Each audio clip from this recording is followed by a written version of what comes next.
Hello बच्चों, कैसे हैं बेटा आप लोग। उम्मीद है अच्छे होंगे।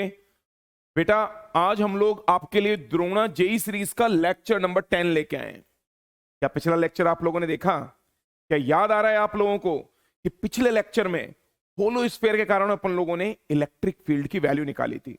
बड़ा सा इंटीग्रेशन हुआ था, याद आया नहीं आया? ओके, तो बेटा आज अपन लोग क्या क्या देखेंगे इस वाले सेशन के अंदर। सबसे पहले जो होलो स्फीयर के कारण इलेक्ट्रिक फील्ड होता है उसके ऊपर बेस्ड कुछ अच्छे सवाल करेंगे। सेकंड, बेटा सॉलिड स्फीयर की बात होगी। सॉलिड स्फीयर के ऊपर बेस्ड कुछ गुड क्वालिटी के अपन लोग प्रॉब्लम्स देखेंगे, एडवांस लेवल के प्रॉब्लम्स देखेंगे। उसके बाद में बेटा अपन लोग जाएंगे इलेक्ट्रिक लाइन ऑफ फोर्सेस में। तो बेटा बहुत मजा आने वाला है, फुल्ली कंटेंट पैक्ड ये वाला सेशन होने वाला है। तो बेटा जुड़े रहो, बने रहो इस सेशन के अंदर, बहुत बेनिफिट होने वाला है। तो आगे बढ़ते हैं बेटा। तो फटाफट पहले एक टेबल ऑफ कंटेंट्स के ऊपर नजर डाल ली जाए। तो बेटा अपन लोग सबसे पहले पिछले लेक्चर को रिवाइज करने के बाद में सॉलिड स्फीयर के कारण जो इलेक्ट्रिक फील्ड होता है उसे देखेंगे। फिर बेटा इलेक्ट्रिक लाइन ऑफ फोर्सेस की बात होगी। फिर इलेक्ट्रिक लाइन ऑफ फोर्सेस के ऊपर बेस्ड हम लोग कुछ प्रीवियस ईयर क्वेश्चन या कुछ गुड क्वालिटी एग्जांपल्स को देखेंगे। क्या मैं आगे बढ़ जाऊं? चलो आगे बढ़ते हैं। तो बेटा सबसे पहले अपन लोग चीजें रिकॉल कर ले कि हम लोगों ने पिछली क्लास में क्या क्या चीजें देखी थी। आगे बढ़ते हैं। तो बेटा लेट अज्यूम ये एक होलो स्फीयर है। बेटा ये क्या है? एक होलो स्फीयर। Hollow sphere. इस वाले बेटा होलो स्फीयर के ऊपर अगर चार्ज बेटा क्यू है और ये पूरा का पूरा चार्ज बेटा यूनिफॉर्मली फैला हुआ है। What is the meaning of uniformly? बेटा पूरा चार्ज क्यू बराबर बराबर बराबर हर तरफ फैला हुआ है, एकदम बराबर बराबर। बात समझ में आ रही है? और बेटा इस वाले स्फीयर की रेडियस कितनी है? आर के बराबर। तो हम लोगों ने क्या बोला था, हम लोगों ने क्या बताया था कि अगर सेंटर से बेटा आप स्मॉल आर दूर जाओ बाहर वाले किसी पॉइंट पर, यानी कि बेटा स्मॉल आर की वैल्यू कैपिटल आर से ज्यादा है, तभी तो ये वाला पॉइंट बाहर लाई करेगा, हाँ कि ना? तो बेटा आउटसाइड वाले पॉइंट पर, बाहर वाले पॉइंट पर जो इलेक्ट्रिक फील्ड की वैल्यू होगी ना बेटा, वो कितनी होगी? हम लोगों ने डिराइव करके निकाला था रिजल्ट। वो वैल्यू होगी बेटा के क्यू बाई आर स्क्वायर। क्या आप एग्री कर पा रहे हो, नहीं कर पा रहे हो? हाँ कि ना? आगे बढ़ते हैं बेटा, ध्यान से देखो। और बेटा इनसाइड वाले पॉइंट पर, इनसाइड वाले पॉइंट पर बेटा इलेक्ट्रिक फील्ड की वैल्यू कितनी आएगी? 0। यानी कि अगर हम लोग डिस्टेंस को रेडियस ऑफ द स्फीयर से कम ले लें, यानी कि किसी पी पॉइंट को स्फीयर के अंदर ले लें, तो बेटा अंदर वाले पॉइंट पर इलेक्ट्रिक फील्ड कितना आया था? 0। याद आ रही है बातें? ओके। क्या हम लोगों ने एक बड़े से डेरिवेशन से ये बाहर वाले पॉइंट का इलेक्ट्रिक फील्ड के क्यू अपॉन स्मॉल आर का स्क्वायर प्रूफ भी करा था? तो हम लोगों ने प्रूफ भी देख लिया और हम लोगों ने बताया भी था कि इसका एक और तरीका है प्रूफ करने का, एक और तरीका है डेराइव करने का। वो तरीका बेटा एक दो लेक्चर बाद में हम लोग गॉस लॉ के थ्रू देखने वाले हैं। तो सेकंड मेथड कुछ लेक्चर बाद में देखेंगे, फर्स्ट मेथड हम लोग ऑलरेडी देख चुके हैं। तो चलो बेटा, अगर हम लोगों को होलो स्फीयर के कारण इलेक्ट्रिक फील्ड के रिजल्ट मालूम पड़ चुके हैं कि बाहर वाले पॉइंट पर K Q upon R square, अंदर वाले पॉइंट पर फील्ड की वैल्यू 0, तो कुछ बढ़िया सवाल हो जाए। तो बेटा मैं आगे बढ़ रहा हूं। तो बेटा सबसे पहला सवाल देखो, क्या है बेटा पहला सवाल? ध्यान से इधर देखो। मैं बेटा एक काम कर रहा हूं, मैंने एक ये होलो स्फीयर लिया, ये पहला होलो स्फीयर। एक और ले लें होलो स्फीयर। ये बेटा चलो मैं एक और होलो स्फीयर ले रहा हूं, एक और होलो स्फीयर बेटा ले लेते हैं। ये सेकंड होलो स्फीयर हो गया, एक और ले लें। ओके, तो बेटा एक थर्ड नंबर का भी मैंने होलो स्फीयर ले लिया। ये बेटा 3 होलो स्फीयर हो गए, एक के अंदर एक। यानी कि बेटा ये तीनों होलो स्फीयर कैसे हैं? Concentric. What is the meaning of that? तीनों स्फीयर का सेंटर एक ही जगह पे। तो बेटा लेट अज्यूम तीनों के तीनों स्फीयर का सेंटर हो गया बेटा यहां पर, बिल्कुल बीचों बीच में। अगर मैं बोलूं कि भाई ये जो पॉइंट है सेंटर से पहले स्फीयर की रेडियस कितनी हो गई बेटा? लेट अज्यूम ये वाली रेडियस है आर। बेटा सेकंड वाले स्फीयर की रेडियस कितनी हो गई? बेटा मान लो 2r। बेटा थर्ड वाले स्फीयर की रेडियस कितनी हो गई? मान लो बेटा थर्ड वाले स्फीयर की रेडियस हो गई 3r। ओके, सबसे अंदर वाले स्फीयर की रेडियस r, उसके बाहर वाले की 2r, सबसे बाहर वाले की बेटा 3r, इस तरह की रेडियस है। ओके बेटा, चार्ज भी दे देते हैं इनको, कितना कितना चार्ज दें। लेट अज्यूम सबसे अंदर वाले स्फीयर के ऊपर चार्ज है बेटा q, फिर इसके जस्ट बाहर वाले स्फीयर के ऊपर चार्ज है बेटा -q, फिर सबसे बाहर वाले स्फीयर के ऊपर चार्ज है बेटा 2q। एग्री कर पा रहे हो? q -q 2q, इस तरीके से बेटा चार्ज है। ओके बेटा, मैं कई सारे पॉइंट्स आपको ड्रॉ करके दे रहा हूं, जैसे ये वाला पॉइंट, ये वाला पॉइंट हो गया बेटा, late assume point number A, तो इस वाले पॉइंट की डिस्टेंस हो गई बेटा r1। ये पॉइंट सारे के सारे स्फीयर से बाहर है। फिर एक पॉइंट बेटा मैं ले रहा हूं यहां पर, ये वाला पॉइंट हो गया बेटा बी पॉइंट। बी पॉइंट की जो सेंटर से डिस्टेंस है ये बेटा r2 है।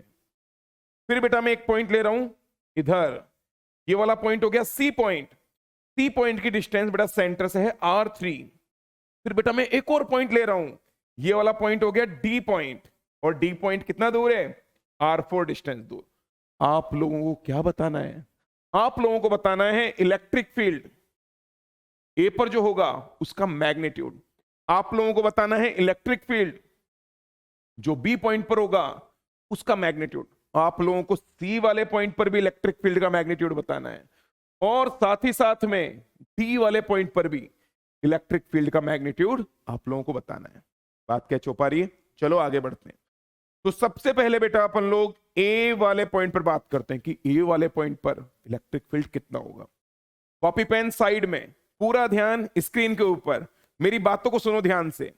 बेटा अगर अपन लोग ए वाले पॉइंट की बात करें तो क्या ए वाला पॉइंट पहले स्फीयर, दूसरे स्फीयर, तीसरे स्फीयर, क्या तीनों स्फीयर के बाहर लाई कर रहा है? अगर ए वाला पॉइंट तीनों स्फीयर के बाहर है तो क्या तीनों स्फीयर इस आउटसाइड वाले पॉइंट के ऊपर इलेक्ट्रिक फील्ड क्रिएट करेंगे? 100%। तो हम लोग क्या बोलेंगे कि अगर हमको ए वाले पॉइंट के ऊपर फील्ड की वैल्यू चाहिए तो बेटा ए वाले पॉइंट के ऊपर तीनों ही स्फीयर अपना फील्ड क्रिएट करेंगे। सबसे अंदर वाला स्फीयर बेटा कितना फील्ड क्रिएट करेगा? मेरे साथ साथ लिखो, सबसे अंदर वाला स्फीयर फील्ड क्रिएट करेगा K। सबसे अंदर वाले स्फीयर का चार्ज Q। सबसे अंदर वाले स्फीयर के सेंटर से डिस्टेंस R1, R1 का स्क्वायर। ये मैंने फर्स्ट नंबर के स्फीयर के कारण फील्ड लिख दिया। आगे बढ़ते हैं, सेकंड वाले स्फीयर के कारण बेटा मैं इस वाले पॉइंट पर फील्ड लिखने जा रहा हूं।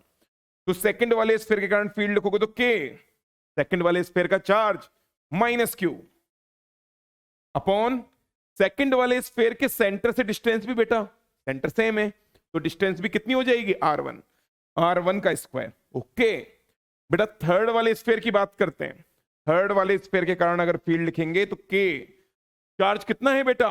2Q अपॉन थर्ड वाले स्फीयर का सेंटर भी तो बेटा यही है, तो थर्ड वाले स्फीयर के सेंटर से अगर ए पॉइंट की दूरी देखोगे कितनी आएगी? ए पॉइंट की दूरी R1। क्या ये टोटल इलेक्ट्रिक फील्ड ए वाले पॉइंट पे आ गया है? हाँ बिल्कुल आ गया है। माइनस वाले चार्ज के कारण फील्ड अपोजिट में होगा, वो माइनस साइन से ऑलरेडी क्रिएट हो रहा है, कोई दिक्कत वाली, कोई चिंता वाली बात ही नहीं है। क्या हम लोग ए वाले पॉइंट का टोटल फील्ड निकालना चाहें तो एक काम करो, K को बाहर ले लो, R1 स्क्वायर को बाहर ले लो, और बेटा आपको क्या मिलेगा? Q -Q प्लस 2Q, यानी कि आपको बेटा फील्ड की ओवरऑल वैल्यू मिल जाएगी K R1 स्क्वायर, और यहां Q कट जाएगा, इधर क्या आ जाएगा बेटा? 2Q। एग्री कर पा रहे हो नहीं कर पा रहे हो? आगे बढ़ते हैं। तो बेटा ए वाले पॉइंट पर हम लोगों ने फील्ड की वैल्यू बड़े आराम से निकाल ली है। अब चलो फटाफट बी वाले पॉइंट पे चलते हैं और चेक करते हैं कि बी वाले पॉइंट पर इलेक्ट्रिक फील्ड कैसे लिखेंगे। ध्यान लगाओ। तो बेटा बी वाले पॉइंट पर अगर बात करें तो इलेक्ट्रिक फील्ड जो बी वाले पॉइंट पर होगा वो कौन कौन से स्फीयर क्रिएट करेंगे? बेटा सबसे अंदर वाले स्फीयर को देखो, तो सबसे अंदर वाला स्फीयर क्या बोलेगा? सबसे अंदर वाला स्फीयर हमसे बोलेगा कि अरे भाई बी पॉइंट तो मेरे से बाहर रखा हुआ है, यानी कि सबसे अंदर वाले स्फीयर के लिए बी पॉइंट आउटसाइड लाई कर रहा है, यानी कि सबसे अंदर वाला स्फीयर बी पॉइंट पर फील्ड क्रिएट करेगा। तो सबसे अंदर वाले स्फीयर के कारण अगर मैं फील्ड लिखूंगा बी पॉइंट पर कैसे लिखेंगे? K सबसे अंदर वाले स्फेयर का चार्ज Q, सबसे अंदर वाले स्फेयर के सेंटर से B पॉइंट की डिस्टेंस R2, तो KQ अपॉन R2 का स्क्वायर। साथ हो मेरे? ओके। अब बात करते हैं बेटा सेकंड वाले स्फेयर की, बीच वाले स्फेयर की। कितना चार्ज है बेटा बीच वाले स्फेयर पे? -Q। चलो फील्ड लिखते हैं, K -Q। बीच वाले स्फेयर के सेंटर से जो B पॉइंट दूर है वो कितना दूर है? R2 के बराबर दूर, वो R2 का स्क्वायर। तो हम लोगों ने सबसे अंदर के स्फेयर, बीच वाले स्फेयर के कारण फील्ड लिख दिया। लेकिन जैसे ही बेटा आप सबसे बाहर वाले स्फेयर के कारण फील्ड लिखने जाओगे तो आपको एक बात का एहसास होगा कि सबसे बड़ा वाला स्फेयर, सबसे बाहर वाला स्फेयर इतना ज्यादा बड़ा है कि बी पॉइंट उसके अंदर लाई कर रहा है। और याद करो हम लोगों ने आपको क्या बताया कि अगर कभी भी होलो स्फेयर के अंदर पॉइंट लेंगे तो वहां पर फील्ड कितना होगा? 0। यानी कि बेटा ये वाला जो थर्ड वाला स्फेयर है, बी पॉइंट इसके अंदर है, यानी कि थर्ड वाला स्फेयर बी पॉइंट पर कोई भी फील्ड क्रिएट नहीं करेगा। यानी कि थर्ड वाले स्फेयर ने बी पॉइंट पर कितना फील्ड क्रिएट करा है? 0। और बेटा साथ ही साथ में ये दोनों टर्म्स भी बेटा कट रही हैं, प्लस माइनस, यानी कि बी पॉइंट पर बेटा इलेक्ट्रिक फील्ड की वैल्यू कितनी हो गई? 0। बात कैच हो पा रही है? नहीं हो पा रही है? ओके, आगे बढ़ते हैं बेटा। सी पॉइंट पर इलेक्ट्रिक फील्ड की वैल्यू का पता करके बताते हैं। तो सी पॉइंट पर जो इलेक्ट्रिक फील्ड होगा, चलो उसकी कैलकुलेशन कर लेते हैं। सी पॉइंट है कहां पर? यहां पर, पहले वाले स्फेयर के बाहर और सेकंड और थर्ड वाले स्फेयर के अंदर। ध्यान से देखो, मैं साइड हो जाऊं। सी पॉइंट को देखो बेटा, पहले वाले स्फेयर के बाहर और सेकंड और थर्ड वाले स्फेयर के अंदर। तो बेटा सबसे अंदर वाला स्फेयर सी पॉइंट पर कितना फील्ड क्रिएट करेगा? के। सबसे अंदर वाले स्फेयर पे बेटा कितना चार्ज है? क्यू। सबसे अंदर वाले स्फेयर के सेंटर से सी पॉइंट की डिस्टेंस है बेटा R3, तो R3 का स्क्वायर, के क्यू अपॉन आर स्क्वायर। जो फॉर्मूला होता है हमने लगा दिया। अब बेटा सेकंड वाले स्फेयर को अगर देखोगे तो सेकंड वाला स्फेयर से अगर पूछोगे कि भाई सी पॉइंट कहां पर है, सेकंड वाला स्फेयर क्या बोलेगा? ये सेकंड वाला स्फेयर बोलेगा कि सर सी पॉइंट तो मेरे अंदर लाई कर रहा है। यानी कि सेकंड वाला स्फेयर सी पॉइंट पर कितना फील्ड क्रिएट करेगा? 0। तो चलो भाई, ड्यू टू सेकंड स्फेयर सी वाले पॉइंट पर फील्ड आ जाएगा बेटा 0। अब बेटा थर्ड वाले स्फेयर के कारण देखें, थर्ड वाला स्फेयर क्या बोलेगा कि भाई सी पॉइंट तो मेरे अंदर लाई कर रहा है। यानी कि सी पॉइंट पर फील्ड की वैल्यू कितनी हो जाएगी? 0, ड्यू टू थर्ड स्फेयर। पहले वाले स्फेयर के बाहर है पॉइंट तो फील्ड आया, सेकंड वाले स्फेयर के अंदर है पॉइंट तो फील्ड 0 आया, थर्ड वाले स्फेयर के अंदर है पॉइंट तो फील्ड 0 आया। तो बेटा टोटल फील्ड की वैल्यू कितनी हो जाएगी? के क्यू अपॉन R2 का स्क्वायर। एग्री कर पा रहे हो? नहीं कर पा रहे हो? ओके, एकदम सिंपल। बेटा चलो अब डी पॉइंट पर फील्ड की वैल्यू निकालते हैं, electric field eight point D. तो सारे बच्चे देखो, अगर मुझे इलेक्ट्रिक फील्ड डी पॉइंट पर निकालना है, क्या डी वाला जो पॉइंट है क्या ये पहले वाले स्फेयर के भी अंदर है? क्या ये दूसरे वाले स्फेयर के भी अंदर है? क्या ये तीसरे वाले स्फेयर के भी अंदर है? क्या ये डी पॉइंट तीनों ही स्फेयर के अंदर लाई कर रहा है, नहीं कर रहा है? हाँ कि ना? बिल्कुल हाँ। तो अपन लोग क्या बोलेंगे कि भाई पहले वाले स्फेयर के भी अंदर, तो फर्स्ट स्फेयर डी पॉइंट पर 0 फील्ड क्रिएट करेगा। सेकंड वाले स्फेयर के भी अंदर लाई कर रहा है बेटा डी पॉइंट, तो सेकंड वाला स्फेयर भी 0 फील्ड। सिमिलरली थर्ड वाला स्फेयर भी बेटा 0 फील्ड। तो डी पॉइंट पर टोटल फील्ड की वैल्यू कितनी हो जाएगी? 0। एकदम इजी सवाल है ना? क्या कोई ज्यादा दिक्कत वाली बात है? बिल्कुल नहीं। तो बेटा थोड़ा सा बेटर सवाल देते हैं, इससे थोड़ा अच्छा सवाल देते हैं। चलो आगे बढ़ते हैं, अगले सवाल पे चलते हैं। तो बेटा चलो अगला सवाल देखते हैं। बेटा अगला सवाल क्या है? ध्यान से सुनना, ठीक है? ध्यान से सुनोगे तो ही क्वेश्चन समझ में आएगा, तो ही मजा आएगा। चलो बेटा अगले सवाल को देखते हैं। अगले सवाल में, चलो बेटा अगले सवाल में ये बेटा मैंने एक ले लिया होलो स्फेयर। क्या ले लिया बेटा मैंने? एक होलो स्फेयर।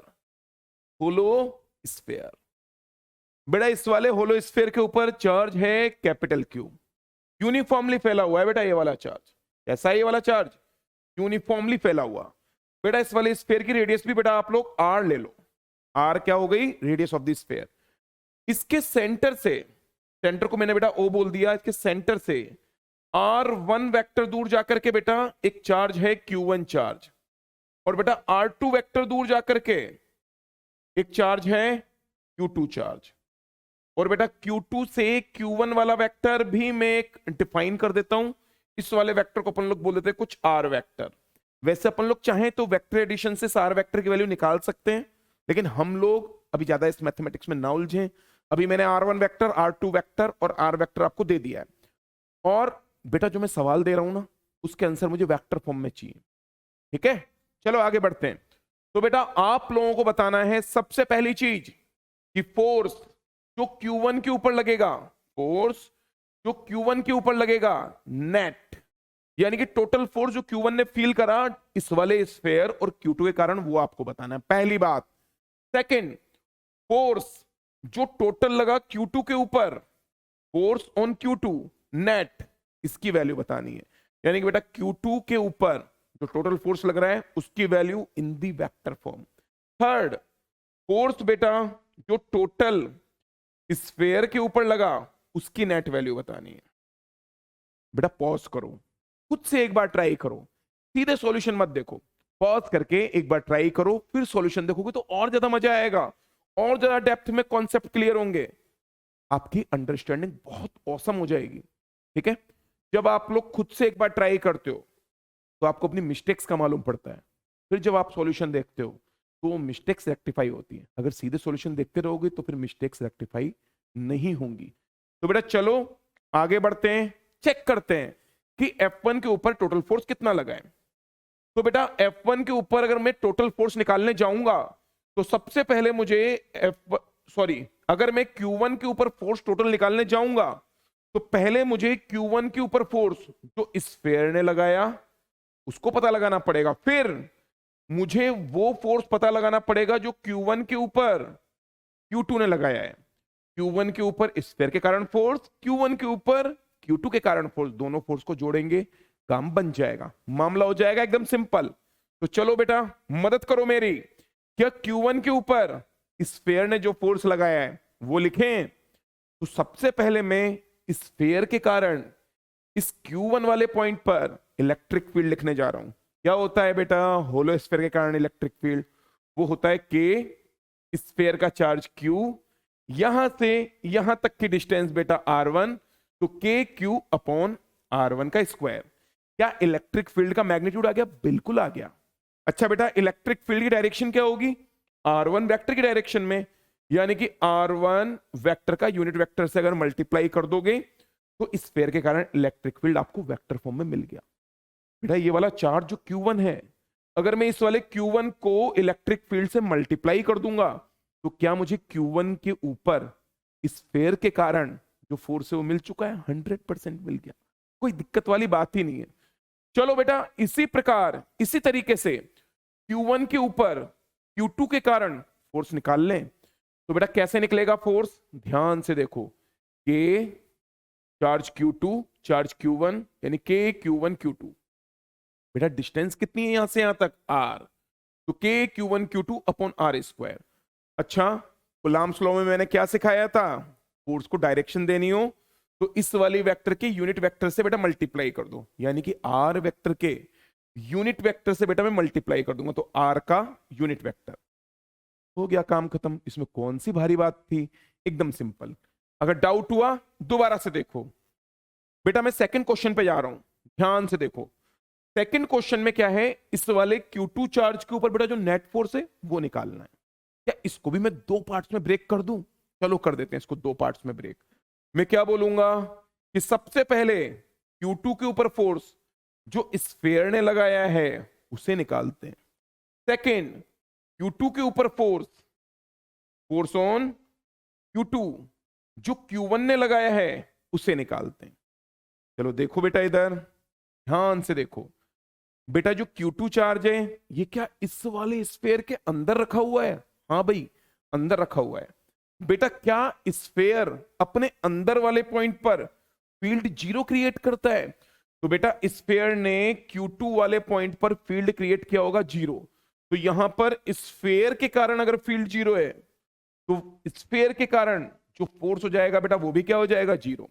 स्फेयर ने अपने अंदर वाले पॉइंट पर फील्ड क्रिएट किया जीरो, तो स्फेयर के कारण अंदर बैठे हुए Q2 चार्ज के ऊपर फोर्स लगा जीरो। क्या चो पा रही है दिमाग में बात? ओके, आगे बढ़ते हैं।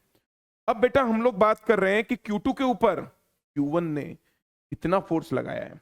तो बेटा क्या बोलेंगे कि Q2 के ऊपर Q1 ने जो फोर्स लगाया होगा वो कितना हो जाएगा, K Q2 Q1 अपॉन इस वाली डिस्टेंस स्मॉल आर का स्क्वायर। और बेटा डायरेक्शन कौन सी होगी, ये वाली डायरेक्शन अगर आर वेक्टर की डायरेक्शन है तो ये वाली डायरेक्शन माइनस आर वेक्टर हो जाएगा। तो मैं क्या करूंगा बेटा, माइनस आर के यूनिट वेक्टर यानी माइनस आर कैप से मल्टीप्लाई कर दूंगा। क्या मेरा काम बन गया? बेटा जो अंदर Q2 चार्ज है स्फीयर ने उसके ऊपर कोई फोर्स नहीं लगाया, Q1 ने फोर्स लगाया K Q1 Q2 upon R square. लेकिन डायरेक्शन देने के लिए मुझे मालूम पड़ा कि ये डायरेक्शन है आर वेक्टर की, फोर्स लग रहा है अपोजिट में, तो मैंने माइनस साइन लगा करके आर कैप से मल्टीप्लाई करा है। साथ आ पा रहे हो? मुझे उम्मीद है साथ आ पा रहे होगे। चलो आगे बढ़ते हैं बेटा। इधर देखो बेटा, अब मुझे स्फीयर के ऊपर नेट फोर्स बताना है, तो मैं एक काम करूं, मैं इसके भी दो पार्ट कर दूं। पहला पार्ट कि स्फीयर के ऊपर Q1 ने कितना फोर्स लगाया, प्लस स्फीयर के ऊपर Q2 ने कितना फोर्स लगाया। अच्छा, एक्शन रिएक्शन पेयर का नाम सुना है? हम लोगों ने कई सारे सवालों में एक्शन रिएक्शन पेयर का यूज भी करा है। चलो वापस से बेटा यूज करते हैं। इधर देखो बेटा, स्फीयर के ऊपर फोर्स जो Q1 ने लगाया, क्या उतना ही फोर्स स्फीयर ने Q1 के ऊपर लगाया होगा?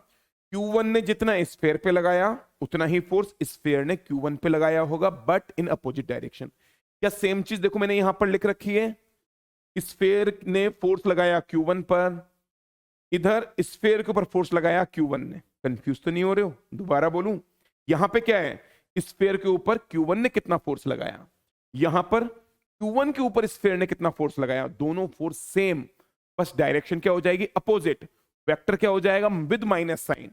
तो बेटा जो फोर्स आया यहां पर सेम फोर्स आएगा इधर, बस एक माइनस का सिंबल आ जाएगा।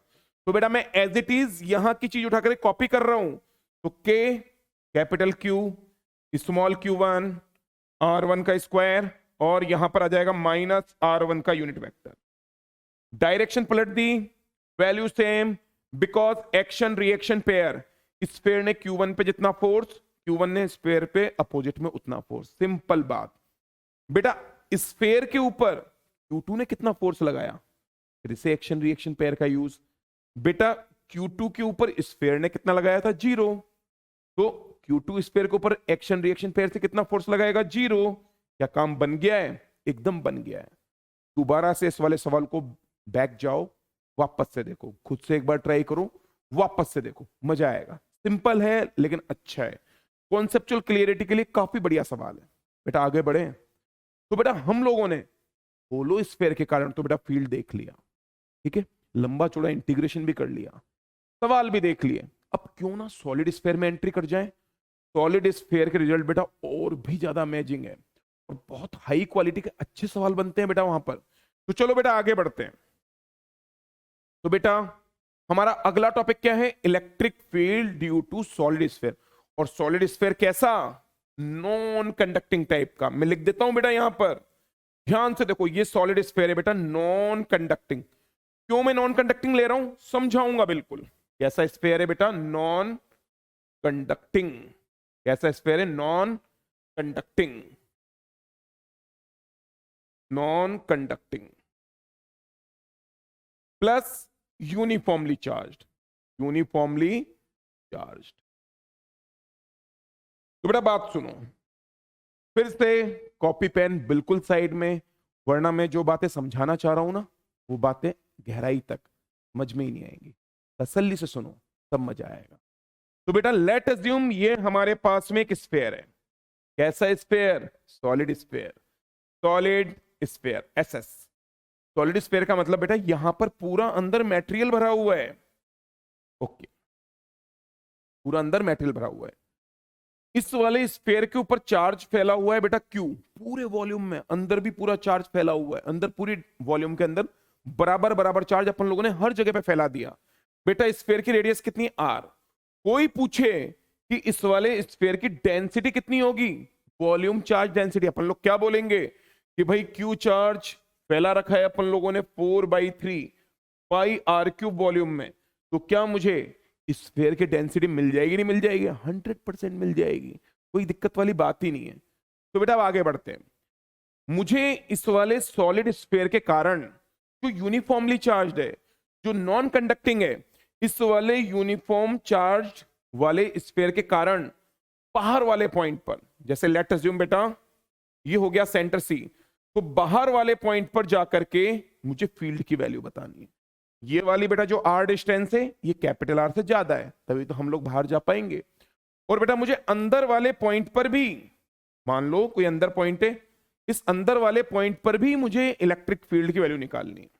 तो एक काम करते हैं बेटा, अपन लोग पहले बाहर वाले पॉइंट पर फील्ड निकालते हैं, फिर सेपरेटली अंदर वाले पॉइंट पर फील्ड निकालेंगे, एक क्लियरिटी बनी रहे। तो बेटा सबसे पहले मैं बाहर वाले पॉइंट पर फील्ड निकालने जा रहा हूं। ध्यान से देखो, मैं कुछ ड्राइंग बना रहा हूं, सुनना ध्यान से बात। सारे बच्चे देखो, क्या बेटा ये जो सॉलिड स्फीयर है इसको मैं कई सारे होलो स्फीयर से बना हुआ मानूं? अब कई बच्चे बोलेंगे सर क्या बोला आपने, दोबारा बोलो। बेटा क्या मैं सॉलिड स्फीयर को कई सारे होलो स्फीयर से बना हुआ मानूं? क्या कहना चाह रहा हूं, सुनना ध्यान से बात।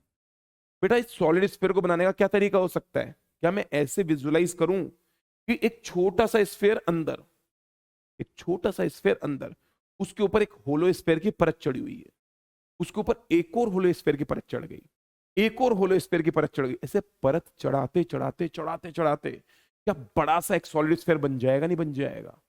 जैसे बेटा आपने प्याज, ऑनियन देखा होगा ना, ऑनियन के अंदर परत चढ़ते चढ़ते चढ़ते चढ़ते परत चढ़ते चढ़ते क्या एक सॉलिड स्फीयर बड़ा सा तैयार हो जाता है? कुछ कुछ वैसा, कुछ कुछ वैसा ही एग्जांपल कि भाई एक छोटा सा होलो स्फीयर, उसके ऊपर एक और होलो स्फीयर चढ़ा हुआ, एक और होलो स्फीयर, एक और होलो स्फीयर, एक और होलो स्फीयर, तो होलो स्फीयर के ऊपर कई सारे होलो स्फीयर चढ़ते जा रहे हैं, चढ़ते जा रहे हैं, चढ़ते जा रहे हैं।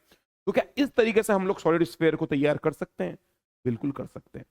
तो आप लोग इस वाले सॉलिड स्फीयर को इसी तरीके से बनता हुआ विजुलाइज करो।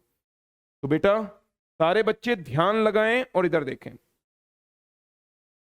मैं क्या कर रहा हूं, कई सारे होलो स्फीयर यहां पर ड्रॉ कर रहा हूं। जैसे बेटा ये एक होलो स्फीयर हुआ, फिर एक और होलो स्फीयर ले लिया बेटा मैंने, इन होलो स्फीयर को एक के ऊपर एक में चढ़ाता जा रहा हूं, उससे ये सॉलिड स्फीयर बनता जा रहा है। देखो बेटा सारे लोग ध्यान से, और कोशिश करो साथ साथ में ड्रॉ भी करें।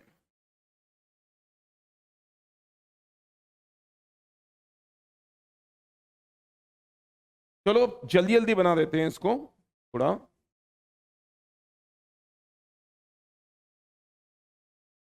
ओके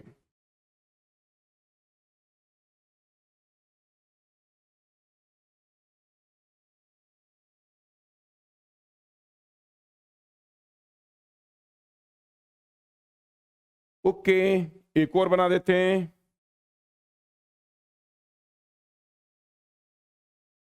एक और,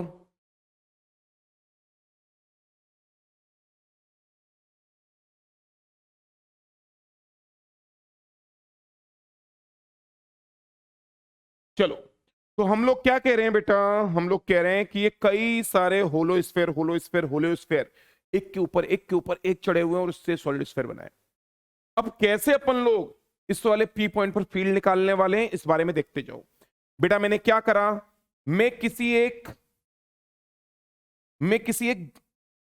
बीच वाले किसी स्फीयर के ऊपर गया, इस वाले स्फीयर के ऊपर बेटा मुझे चार्ज मिला, कुछ छोटा सा charge D Q, total charge Q है, तो किसी एक स्फीयर के ऊपर कुछ छोटा सा चार्ज होगा बेटा डी क्यू। बेटा मैं इस वाले स्फीयर के कारण, ये जो स्फीयर मैंने छांटा है, इस वाले स्फीयर के कारण अगर मैं पी पॉइंट पर बात करूं, तो क्या स्फीयर के बाहर ये वाला पी पॉइंट लाई कर रहा है? 100%। तो बेटा ये वाला छोटा सा स्फीयर इस वाले पी पॉइंट पर जो इलेक्ट्रिक फील्ड क्रिएट करेगा, उस इलेक्ट्रिक फील्ड की वैल्यू कितनी हो जाएगी? ये इस वाले स्फेयर का छोटा सा चार्ज डी क्यू, इस वाले स्फेयर के सेंटर से पी पॉइंट की डिस्टेंस आर, तो K D Q upon R square. ये इस छोटे से होलो स्फेयर के एलिमेंट ने पी पॉइंट पर बेटा इलेक्ट्रिक फील्ड क्रिएट कराए। क्यों ना हम लोग इंटीग्रेशन करें ताकि हर एक होलो स्फेयर का इलेक्ट्रिक फील्ड जुड़ता जाए। हम इंटीग्रेशन क्यों कर रहे हैं? क्योंकि इंटीग्रेशन करने से बेटा क्या होगा, हर एक होलो स्फेयर का इलेक्ट्रिक फील्ड है वो हम लोग जोड़ते हुए जाएंगे। तो बेटा ध्यान से देखो, मैं क्या कर रहा हूं, इंटीग्रेशन कर रहा हूं, क्योंकि मुझे टोटल फील्ड चाहिए बेटा पी पॉइंट पर। अभी तो मैंने एक एलिमेंट के कारण फील्ड लिखा है, इंटीग्रेट कर दूंगा तो मुझे कंप्लीट सॉलिड स्फीयर के कारण इलेक्ट्रिक फील्ड मिल जाएगा। तो देखो ये कांस्टेंट है, बाहर आ गया, ये आर डिस्टेंस कांस्टेंट है, बाहर आ गई, तो के अपॉन आर स्क्वायर बेटा बाहर आ गया, अंदर क्या बचा है, डी क्यू। अब सोचो सारे के सारे चार्ज के या सारे के सारे स्फीयर के D Q D Q D Q D Q जुड़ने लग जाएंगे, क्योंकि मुझे क्या करना है बेटा, इंटीग्रेशन करके पूरा का पूरा बड़ा वाला सॉलिड स्फीयर तैयार करना है। तो क्या मुझे सारे के सारे होलो स्फीयर का D Q D Q D Q D Q जोड़ना पड़ेगा? क्या सारे के सारे होलो स्फीयर का डी क्यू जुड़ते जुड़ते क्या बेटा टोटल चार्ज कैपिटल क्यू बन जाएगा, नहीं बन जाएगा? तो बेटा इलेक्ट्रिक फील्ड बाहर वाले पॉइंट पर जो आएगा वो कितना हो जाएगा, के अपॉन आर स्क्वायर, और सारे के सारे डी क्यू चार्ज जुड़ते जुड़ते टोटल चार्ज क्या बेटा क्यू बन गया है। ओके, यानी कि बेटा इलेक्ट्रिक फील्ड जो बाहर वाले पॉइंट पर आ रहा है वो बिल्कुल वैसा ही फॉर्मूला आ रहा है जैसा फॉर्मूला एक पॉइंट चार्ज का होता था, K Q upon R square, जैसा फॉर्मूला एक होलो स्फीयर का होता था, K Q upon R square. Similar formula बेटा सॉलिड स्फीयर के कारण आया है बाहर वाले पॉइंट पर, K Q upon R square. Agree कर पा रहे हो? आगे बढ़ते हैं बेटा, ध्यान से देखो। तो बेटा हम लोगों ने बाहर वाले पॉइंट पर तो इलेक्ट्रिक फील्ड निकाल लिया है, चलो अब अंदर वाले पॉइंट पर चलते हैं और अंदर वाले पॉइंट पर इलेक्ट्रिक फील्ड की वैल्यू निकालते हैं। तो बेटा मैं अंदर वाले पॉइंट पर मूव कर रहा हूं, ध्यान से देखो। तो बेटा मैं फिर से होलो स्फीयर को बना रहा हूं, ये हमारे पास में होलो स्फीयर हो गया। ओके, ये बेटा सेंटर हो गया, और मुझे किसी एक आर डिस्टेंस दूर जाकर के किसी पी वाले पॉइंट पर मुझे इलेक्ट्रिक फील्ड की वैल्यू बतानी है। बेटा जो ये स्मॉल आर है ये बेटा कैपिटल आर से कम है, क्योंकि तभी तो ये वाला पी पॉइंट सॉलिड स्फीयर के अंदर लाई करेगा।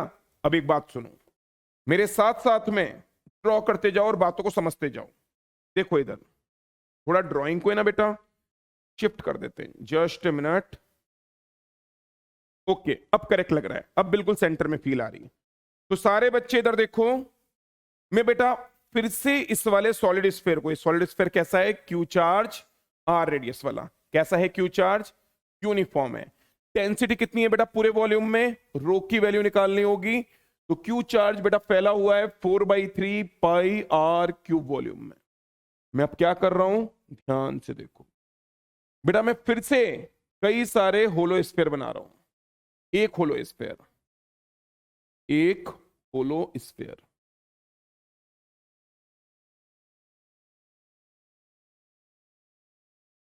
बेटा दूसरा होलो स्फीयर, बेटा तीसरा होलो स्फीयर, ऐसे कई सारे बनेंगे, देखते जाओ। एक और होलो स्फीयर। ओके, अब मैं कलर चेंज कर रहा हूं बेटा, अब मैं होलो स्फीयर ले रहा हूं किस कलर के, मान लो ऑरेंज कलर के, ये होलो स्फीयर। एक और होलो स्फीयर ले रहे हैं बेटा थोड़ा बड़ा, एक और ले लेते हैं होलो स्फीयर। ओके, थोड़ा बड़ा करना पड़ेगा इसको। एक और होलो स्फीयर,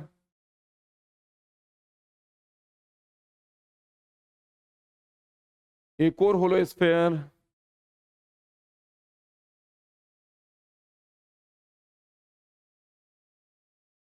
ओके, इस तरीके से। अब सारे बच्चे देखो बेटा, पी पॉइंट कहां पर है, पी पॉइंट है बेटा इस वाली जगह पे। क्या बेटा ये जो ऑरेंज कलर के स्फीयर हैं ये पी पॉइंट के बाहर लाई कर रहे हैं, या अपन बोले कि ऑरेंज वाले जो बड़े वाले स्फीयर हैं पी पॉइंट उनके अंदर लाई कर रहा है। तो बेटा फोटो को देखो, ध्यान से फोटो को देखो और मेरी बात सुनो। फोटो के ऊपर ध्यान, कान मेरी आवाज पे। बेटा जो ऑरेंज कलर के स्फेयर हैं उनके अंदर पी पॉइंट लाई कर रहा है, यानी कि ऑरेंज कलर वाले स्फेयर पी पॉइंट पर कोई भी फील्ड क्रिएट नहीं करेंगे। और बेटा अगर हम लोग पिंक कलर के स्फेयर को देखें तो पी पॉइंट पिंक कलर के स्फेयर के बाहर लाई कर रहा है, तो हम लोग क्या बोलेंगे कि भाई पी वाले पॉइंट पर पिंक कलर के स्फेयर के कारण फील्ड जरूर आ रहा होगा। दोबारा से बात सुनो बेटा, इस वाले पी पॉइंट को देखो, क्या ये ऑरेंज वाले स्फेयर के अंदर है? हाँ। तो क्या ऑरेंज वाले स्फेयर पी पॉइंट पर कोई भी फील्ड क्रिएट करेंगे? नहीं। क्या पी पॉइंट पिंक वाले स्फेयर के बाहर है? हाँ। तो क्या पिंक वाले स्फेयर्स पी पॉइंट पर फील्ड क्रिएट करेंगे? 100%। यानी कि बेटा अगर मुझे पी पॉइंट पर, इनसाइड वाले पॉइंट पर अगर मुझे फील्ड चाहिए, कौन सा पॉइंट है ये? आर डिस्टेंस दूर। आर कहां पर है? कैपिटल आर से छोटा, यानी कि इनसाइड वाले पॉइंट पर बात हो रही है। तो मुझे इलेक्ट्रिक फील्ड केवल और केवल स्मॉलर स्फेयर्स के कारण लिखना होगा। छोटे वाले स्फेयर, पिंक कलर वाले स्फेयर के कारण electric field due to smaller spheres. Okay, तो हम लोग क्या बोलेंगे? हम लोग बोलेंगे जो स्मॉलर स्फेयर्स हैं, यानी कि मैं स्मॉल आर रेडियस के अंदर अंदर जो जो स्फेयर हैं उनके कारण केवल फील्ड लिखूंगा। मान लो बेटा मैंने अंदर किसी स्फेयर को पकड़ा, इस वाले स्फेयर के ऊपर चार्ज निकला, मान लो डीक्यू चार्ज। तो इस वाले स्फेयर के कारण, इस वाले पिंक स्फेयर के कारण अगर मैं पी पॉइंट पर फील्ड लिखने जाऊंगा तो बेटा छोटा सा फील्ड क्या आएगा?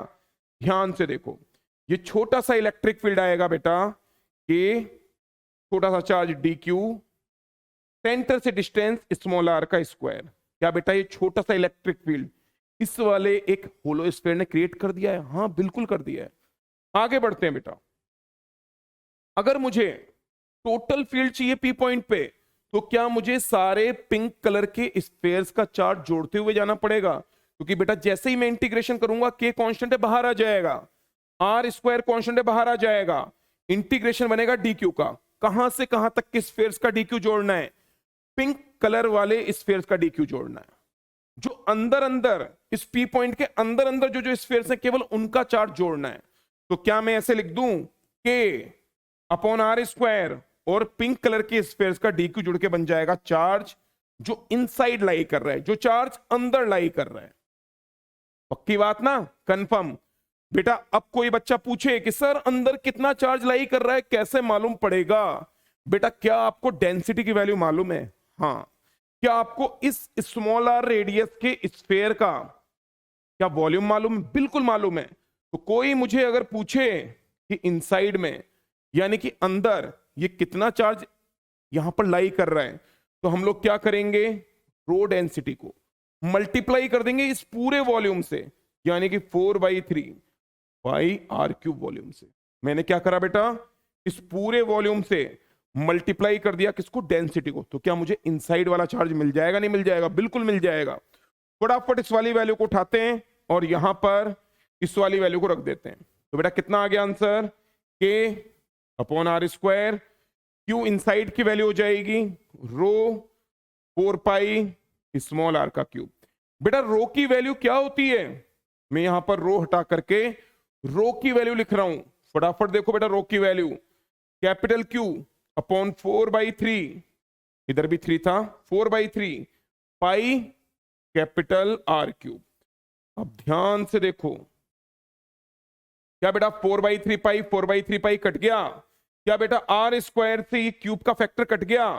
क्या बेटा इलेक्ट्रिक फील्ड की वैल्यू जो इनसाइड वाले पॉइंट पर आ रही है, वो इनसाइड वाले पॉइंट पर इलेक्ट्रिक फील्ड की वैल्यू के कैपिटल क्यू, नीचे बेटा कैपिटल आर का क्यूब, ऊपर बेटा स्मॉल आर, तो K Q R upon R cube.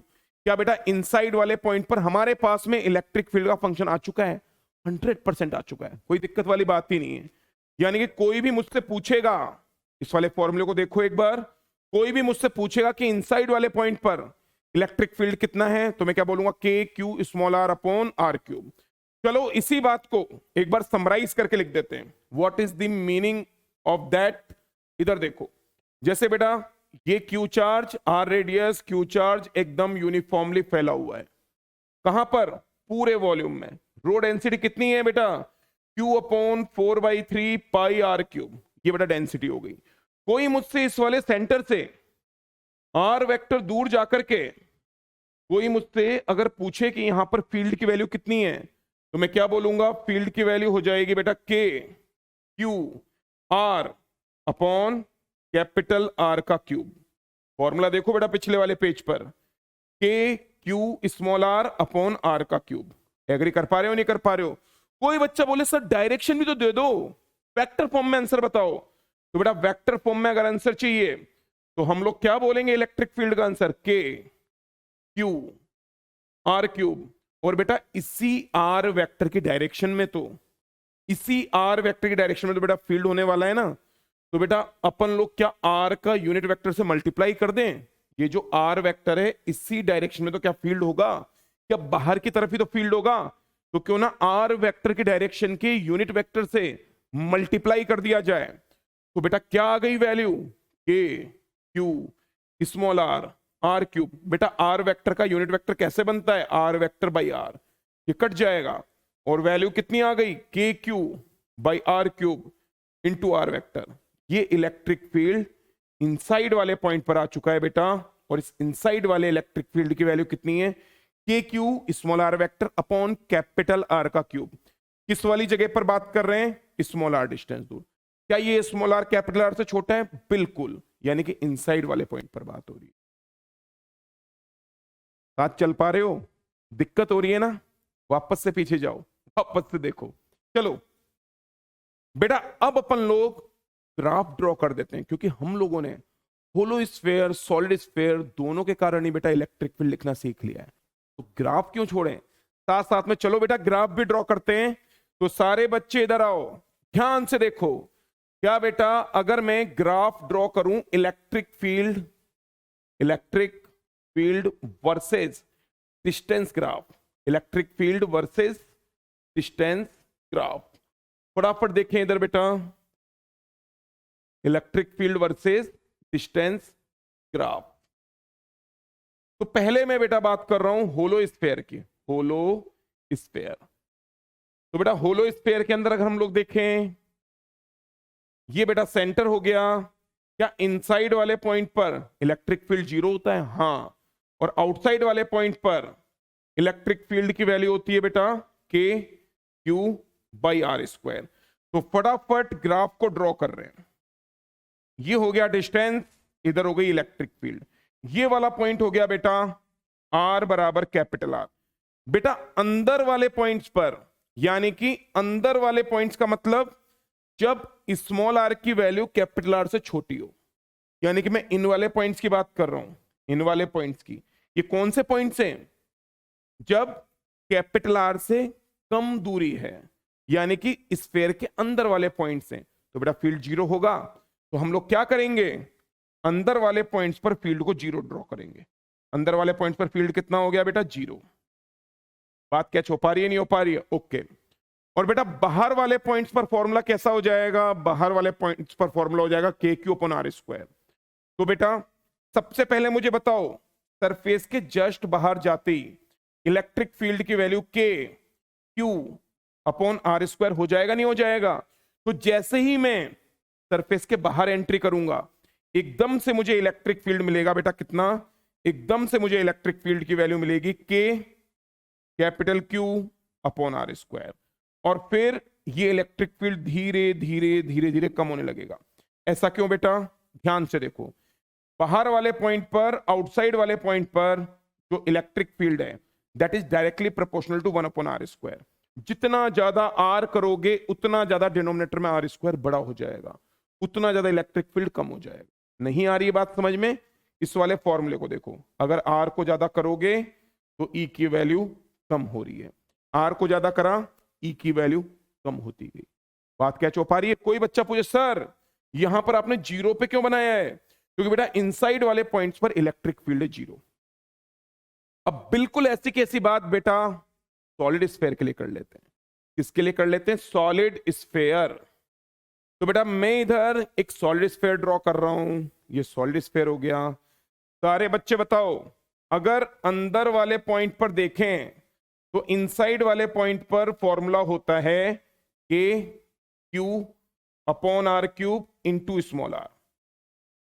क्या जितना ज्यादा स्मॉल आर, जितना ज्यादा स्मॉल आर, क्या उतना ज्यादा फील्ड? यानी कि इनसाइड वाले पॉइंट पर जितना आप दूर जाओगे उतना फील्ड की वैल्यू बढ़ती जाएगी। बेटा बाहर वाले पॉइंट पर, आउटसाइड वाले पॉइंट पर फॉर्मूला क्या होता है? K total charge upon upon small R का स्क्वायर। यानी कि जितना ज्यादा दूर जाओगे उतना इलेक्ट्रिक फील्ड कम। तो बेटा अगर मैं यहां पर इन इक्वेशंस के अकॉर्डिंग ग्राफ को प्लॉट करूं तो कैसा ग्राफ आएगा? ध्यान से देखना, ये आर, ये इलेक्ट्रिक फील्ड। बेटा मैंने ये पॉइंट मार्क कर दिया। ये कौन सा पॉइंट है? जब distance radius of the sphere के बराबर बन गई। तो ये वाले पॉइंट हुए इनसाइड वाले पॉइंट, ये वाले पॉइंट्स हुए आउटसाइड वाले पॉइंट। इनसाइड वाले पॉइंट्स के अंदर अगर अपन लोग देखें तो इलेक्ट्रिक फील्ड स्मॉल आर के डायरेक्टली प्रोपोर्शनल है। Electric field is directly proportional to small R. जितना ज्यादा आर उतना ज्यादा फील्ड, जितना ज्यादा आर उतना ज्यादा फील्ड। आउटसाइड वाले पॉइंट पर देखें तो बेटा electric field directly proportional 1/r² के। जितना ज्यादा आर उतना कम फील्ड। तो फील्ड क्या हो जाएगा बेटा? गिरना स्टार्ट हो जाएगा। इक्वेशन बता रही है, वैसा अपन लोगों ने ग्राफ को प्लॉट किया। बेटा कैपिटल आर वाली जगह पर फील्ड की वैल्यू कितनी होगी? कैपिटल आर रखो वैल्यू, तो एक आर से, एक कैपिटल आर से इधर का कैपिटल आर कट जाएगा और सरफेस पर इलेक्ट्रिक फील्ड की वैल्यू बनेगी के क्यू अपॉन आर स्क्वायर। ध्यान से देखो, इनसाइड वाले पॉइंट पर जो इक्वेशन है उसके अकॉर्डिंग ग्राफ को ड्रॉ किया, बाहर वाले पॉइंट पर जो इक्वेशन है उसके अकॉर्डिंग ग्राफ को ड्रॉ किया। सरफेस के ऊपर अगर मुझे इलेक्ट्रिक फील्ड चाहिए, यानी कि जस्ट आउटसाइड मुझे इलेक्ट्रिक फील्ड चाहिए, तो मैंने इस वाले फॉर्मूले में स्मॉल आर को बढ़ाते बढ़ाते बढ़ाते बढ़ाते मैंने क्या रख दिया? Capital R. ध्यान से देखो, क्या इस वाले ग्राफ से आप लोग एग्री कर पा रहे हो? कर पा रहे हो, नहीं कर पा रहे हो एग्री? चलो मैं साइड हो जाता हूं, फटाफट इसको कॉपी करें, इन ग्राफ्स को बढ़िया से ड्रॉ करें। तो लिख लिया बेटा आपने? दोनों ग्राफ क्या आप लोगों ने ड्रॉ कर लिए? तो चलो बेटा आगे बढ़ते हैं। तो हम लोगों ने सॉलिड स्फीयर के अंदर भी फील्ड देख लिया, सॉलिड स्फीयर के बाहर भी फील्ड देख लिया। अब क्यों ना कुछ बढ़िया सवाल हो जाए सॉलिड स्फीयर के ऊपर। तो बेटा आगे बढ़ते हैं, ध्यान से देखो। बेटा अगर एक सॉलिड स्फीयर है, पहले मैं रिजल्ट वापस से रिकॉल करा दूं। सॉलिड स्फीयर के ऊपर चार्ज है क्यू, रेडियस है आर, डेंसिटी है रो। तो बेटा अंदर वाले पॉइंट पर इलेक्ट्रिक फील्ड होगा के क्यू स्मॉल आर अपॉन में कैपिटल आर का क्यूब। बेटा ये जो इनसाइड वाला फील्ड है ना, मैं इसको एक नई फॉर्म देने जा रहा हूं। तो K Q small R vector upon R cube, vector form में ये आंसर था। चलो तो बेटा इलेक्ट्रिक फील्ड अगर इनसाइड वाले पॉइंट पर चाहिए तो कितना है? K Q small R vector upon capital R का क्यूब। याद करो बेटा, क्या मैंने डेंसिटी का फंक्शन आपको ये सिखाया था? Q upon 4/3 pi capital R cube. तो बेटा Q की वैल्यू क्रॉस मल्टीप्लाई करके rho into 4/3 pi are cube हो जाएगी, नहीं हो जाएगी? चलो बेटा इस वाली वैल्यू को उठा करके बेटा मैं यहां पर रख रहा हूं। तो K अपॉन आर क्यूब इधर हो जाएगा बेटा आर वेक्टर। Q की वैल्यू बेटा मैं उठा रहा हूं और इधर रख रहा हूं। तो जस्ट अ मिनट, Q की वैल्यू यहां पर रो 4/3 पाई कैपिटल आर क्यूब। बेटा आर क्यूब से आर क्यूब गया, क्या टर्म बची है? के रो 4/3 पाई आर वेक्टर। बेटा मैं एक काम कर रहा हूं, के को हटा रहा हूं, के को हटा रहा हूं और के को हटा करके नीचे क्या लिख रहा हूं? 4 पाई एप्सिलॉन नॉट। क्या बेटा 4 पाई कट जाएगा? बेटा इलेक्ट्रिक फील्ड इनसाइड वाले पॉइंट पर कितना आ गया? Rho upon 3 epsilon naught R vector. तो बेटा ये वाला फॉर्मूला और ये वाला फॉर्मूला बिल्कुल एक ही बात है, बस हमने प्रेजेंटेशन थोड़ा डिफरेंट कर दिया है। आप चाहो तो K total charge upon R cube into R vector लिखो, आप चाहो तो rho upon 3 epsilon naught into R vector लिखो। दोनों ही फॉर्मूले दिमाग में सेट रहे, ठीक है? ओके, तो बेटा चलते हैं एक ऑसम सवाल की ओर। ये वाला सवाल जो मैं करवा रहा हूं ये सवाल ही नहीं, एक इंपॉर्टेंट थ्योरम है। यानी कि इस वाले सवाल का जवाब, इस वाले सवाल का रिजल्ट आप लोगों को एकदम दिमाग में सेट कर लेना है। देखो बेटा, क्या है बेटा सवाल, ध्यान से ऑब्जर्व करो बेटा। एक हमारे पास में एक सॉलिड स्फीयर है और इस वाले सॉलिड स्फीयर में कुछ पोर्शन कट के बाहर फेंक दिया गया, कुछ पोर्शन को मैंने रिमूव कर दिया, यानी कुछ एक कैविटी क्रिएट कर दी गई। जैसे बेटा इस वाले सॉलिड स्फीयर में ये जो व्हाइट वाला पार्ट है इसको कट करके बाहर फेंक दिया, यानी कि बेटा जो मटेरियल है वो मटेरियल यहां पर भरा हुआ है, इधर मटेरियल भरा हुआ है बेटा। बात समझ में आ रही है नहीं आ रही है? ओके, तो सारे बच्चे इधर देखो। Okay, just a minute. तो इधर बेटा कैविटी है। आप लोगों को मैं दो तीन चीजें बता दूं। जैसे लेट अज्यूम ये जो बड़ा वाला स्फीयर है, इस बड़े वाले स्फीयर की रेडियस है बेटा आर। कितनी है बड़े वाले स्फीयर की रेडियस? आर। जो बड़े वाले स्फीयर का सेंटर है बेटा वो सेंटर है सी। जो ये कैविटी है इसका सेंटर है बेटा सी डैश। कैविटी का सेंटर क्या है? C dash. जो स्फीयर में जहां पर चार्ज है वहां पर चार्ज की डेंसिटी है रो। आप लोगों को क्या पता करके बताना है? आप लोगों को किसी एक जनरल पॉइंट पी पर इलेक्ट्रिक फील्ड की वैल्यू पता करके बतानी है। दोबारा से बात सुनो, पूरा सवाल दोबारा से समझो। एक बड़ा स्फीयर आर रेडियस का, बड़े वाले स्फीयर में डेंसिटी बेटा रो, बड़े वाले स्फीयर में एक छोटा सा पोर्शन कट करके हम लोगों ने बाहर फेंक रखा है। इस वाले पोर्शन को अपन लोग क्या बोलेंगे? यहां से अगर वॉल्यूम को निकाल के बाहर फेंक दिया, यानी कि ये बेटा बन के क्या बन चुकी है? कैविटी। ठीक है, इस वाली कैविटी का बेटा सेंटर क्या है? C dash. बड़े वाले स्फीयर का सेंटर क्या है? सी। और इस कैविटी के अंदर किसी जनरल पॉइंट पी पर मुझे इलेक्ट्रिक फील्ड निकालना है। अब कई बच्चे बोलेंगे सर डिस्टेंस वगैरह तो बताओ। बेटा आपको मैं डिस्टेंस नहीं दे रहा हूं, लेकिन आप लोग चाहो तो सी से सी डैश इसको एक वेक्टर के तौर पे यूज कर सकते हो। यानी सी सी डैश एक लेंथ अपने आप में हो गई, सी से सी डैश वाला वेक्टर के फॉर्म में आप आंसर निकाल सकते हो। आप चाहो तो सी से पी तक वाले वेक्टर को भी आंसर में यूज कर सकते हो। आप चाहो तो सी डैश से पी वाले वेक्टर को भी आप फाइनल रिजल्ट में यूज कर सकते हो।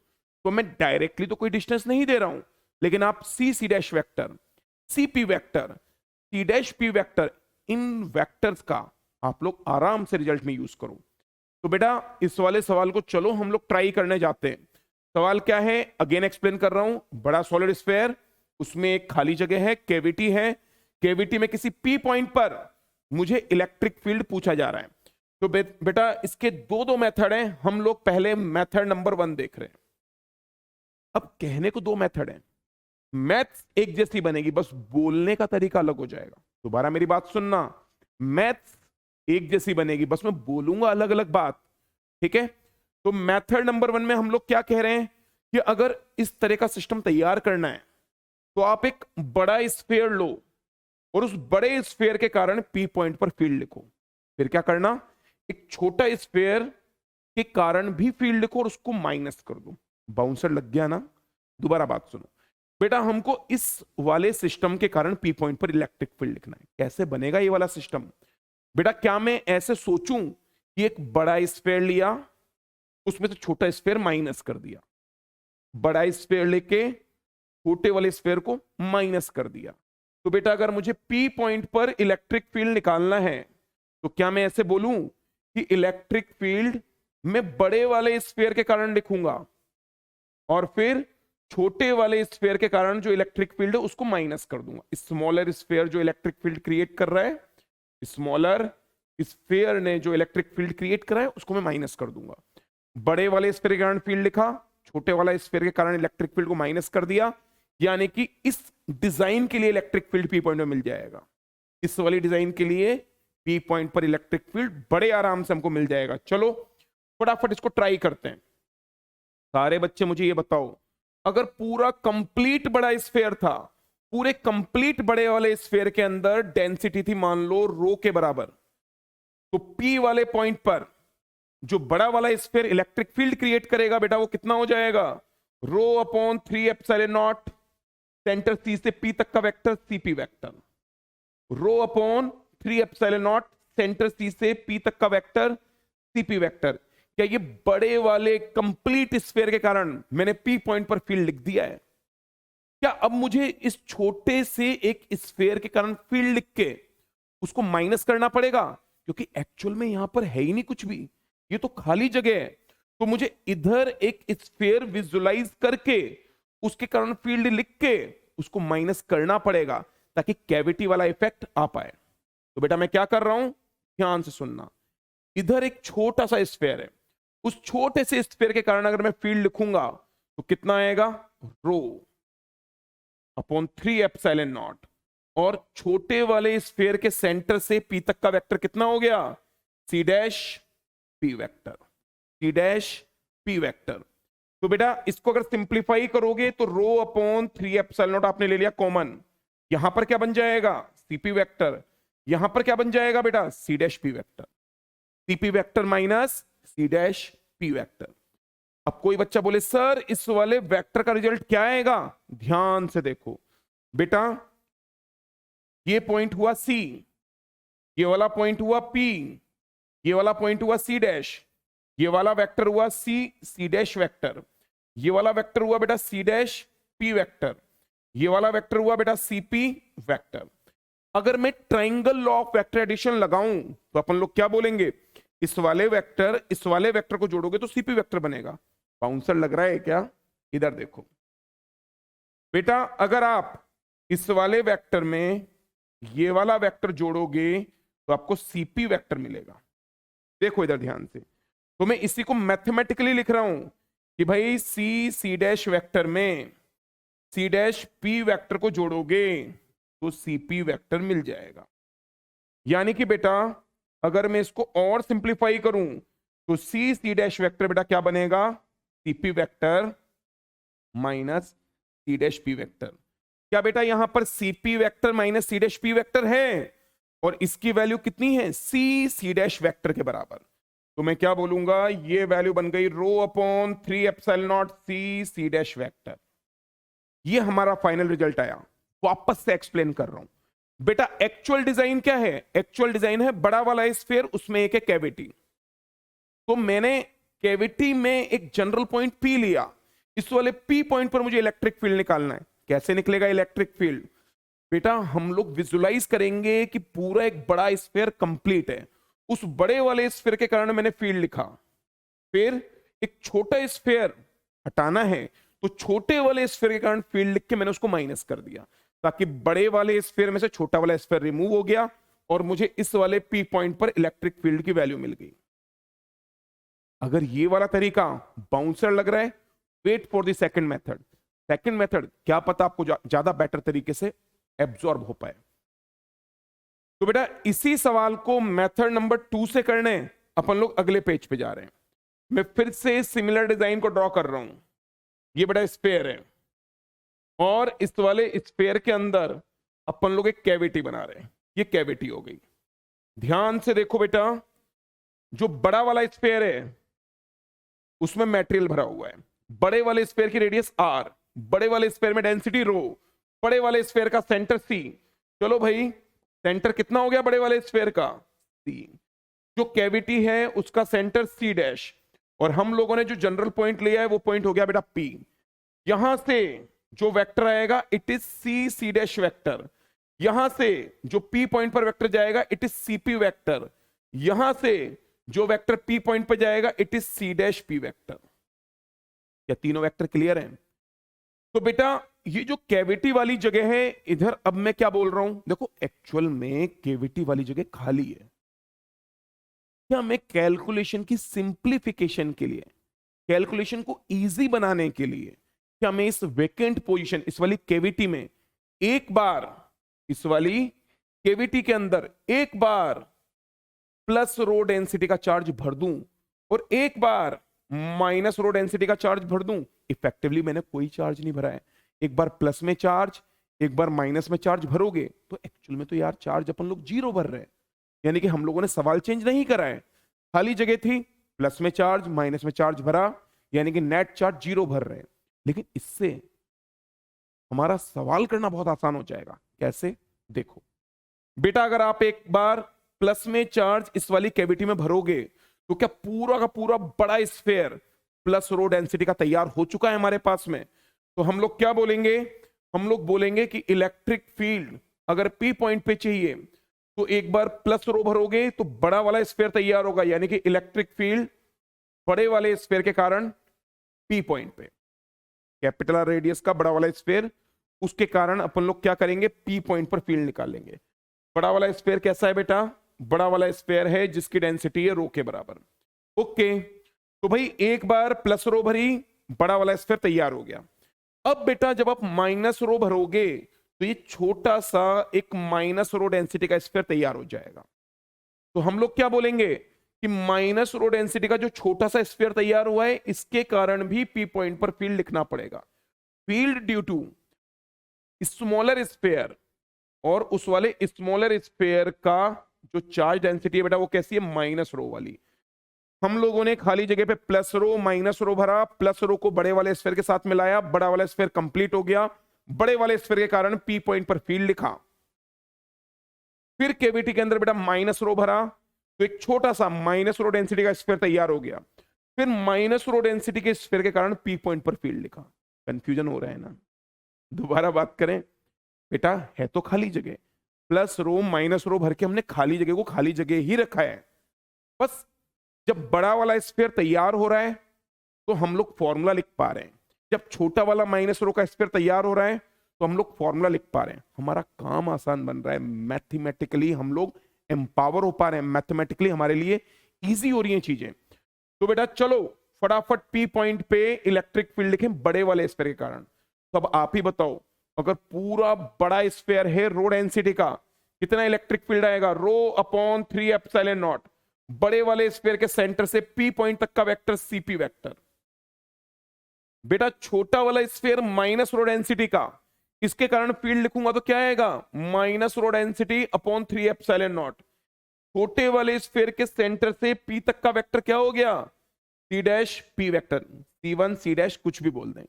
बेटा rho upon 3 epsilon naught common ले लिया, CP vector minus C dash P vector. फिर से आप ज्योमेट्री देखो बेटा वेक्टर वाली, ध्यान लगाओ इधर। बेटा ये वाला पॉइंट हुआ सी पॉइंट, ये वाला पॉइंट हुआ सी डैश पॉइंट, ये वाला पॉइंट हुआ पी पॉइंट, ये वाला वेक्टर हुआ सी डैश वेक्टर, ये वाला वेक्टर हुआ सी डैश पी वेक्टर, ये वाला वेक्टर हुआ सी पी वेक्टर।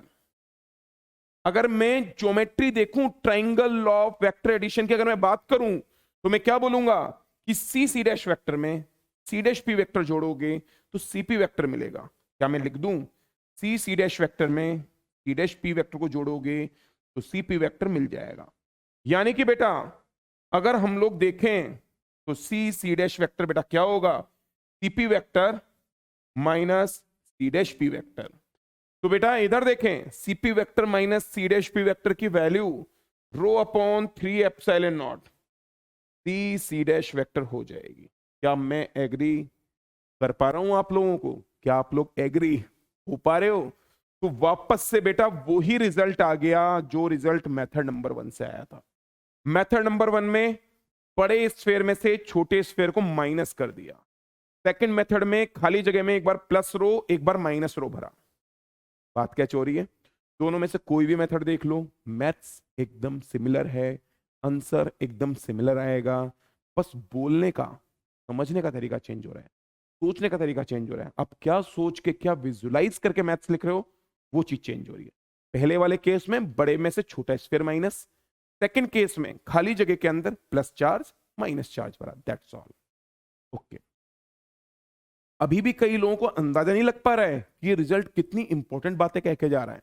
तो बेटा मैं अगले पेज पे जा रहा हूं और आपको इस रिजल्ट की ब्यूटीफुल चीजें आपको नोटिस करवा रहा हूं, तो ध्यान से देखो क्या रिजल्ट आया है बेटा हमारे पास में। अगले पेज पे जाते हैं, वापस से इस वाले सवाल को देखते हैं। Just a minute,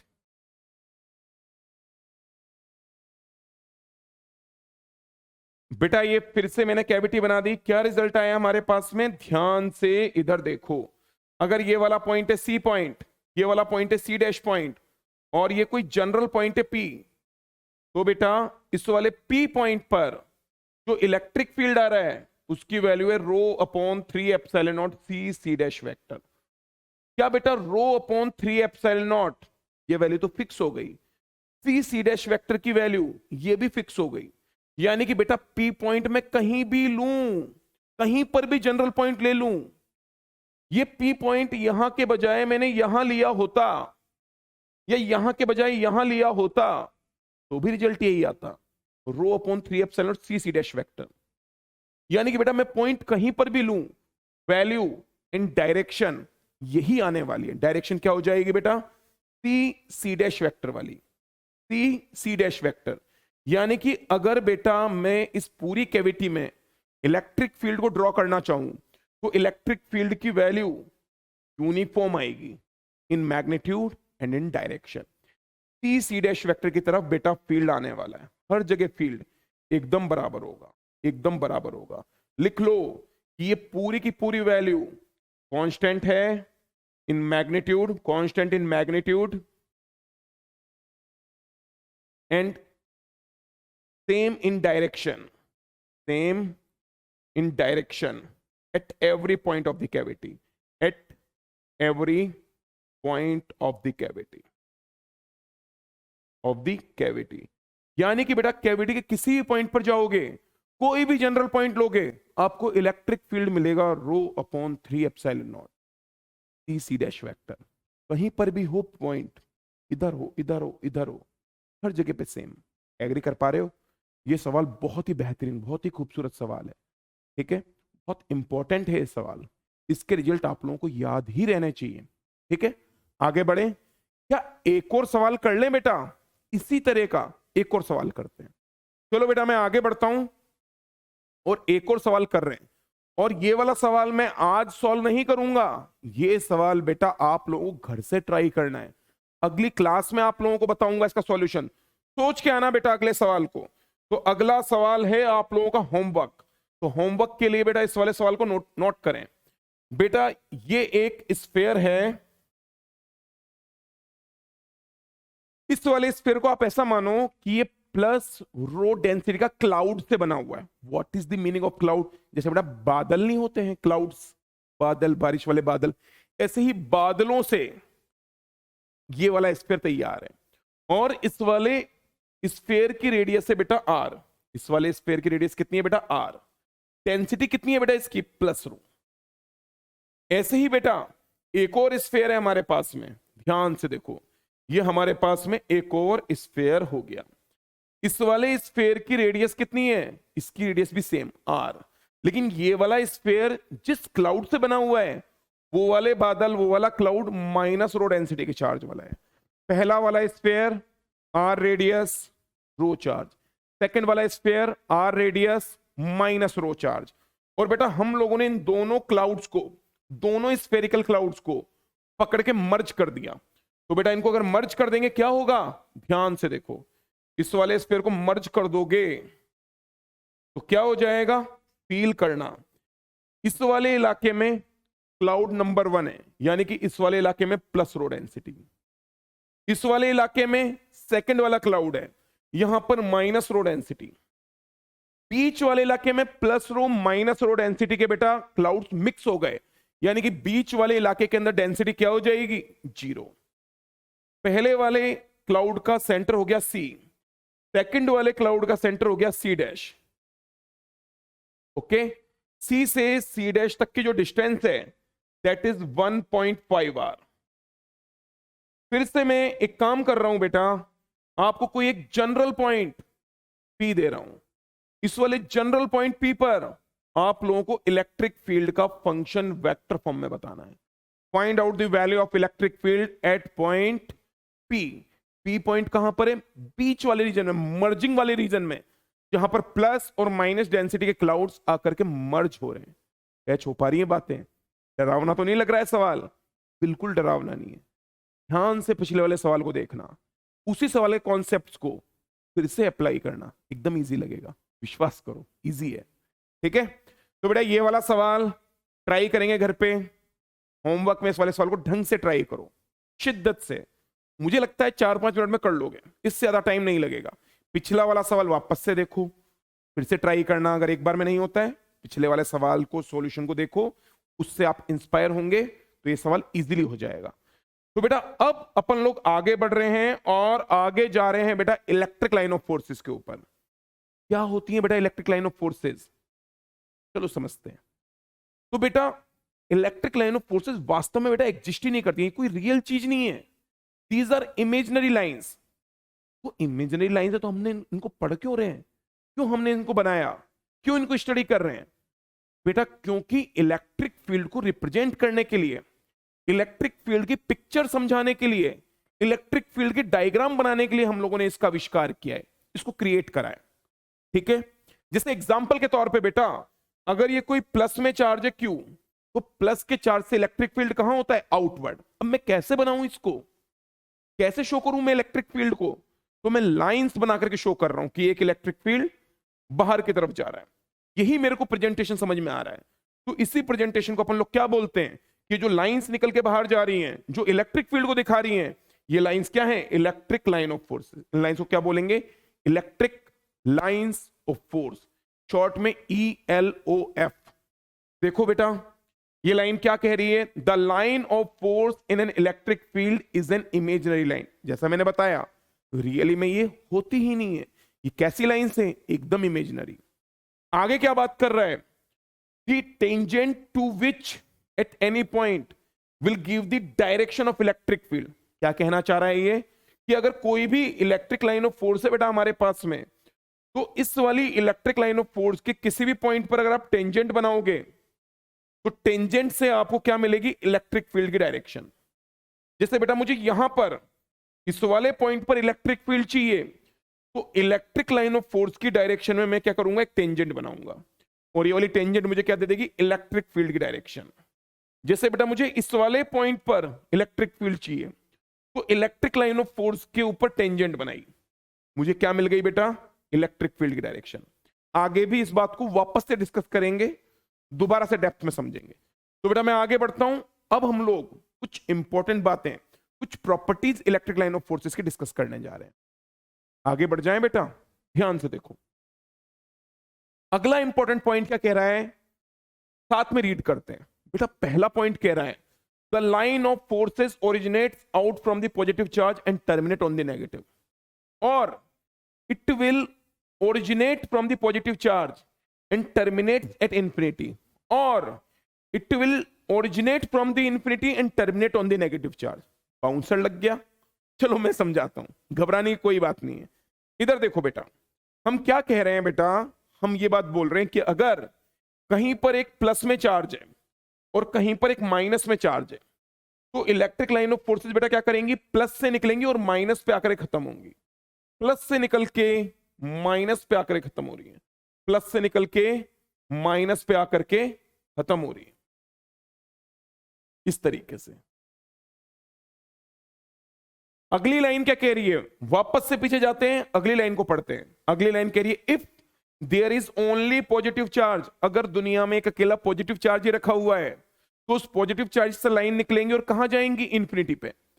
If there is only one positive charge, then lines start from the positive charge and terminates at infinity. What is the meaning of that?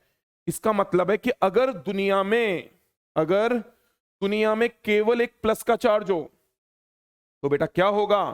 Lines इससे निकलेंगी और इंफिनिटी पे जाकर के रुकेंगी, इंफिनिटी पे जाकर के टर्मिनेट होंगी।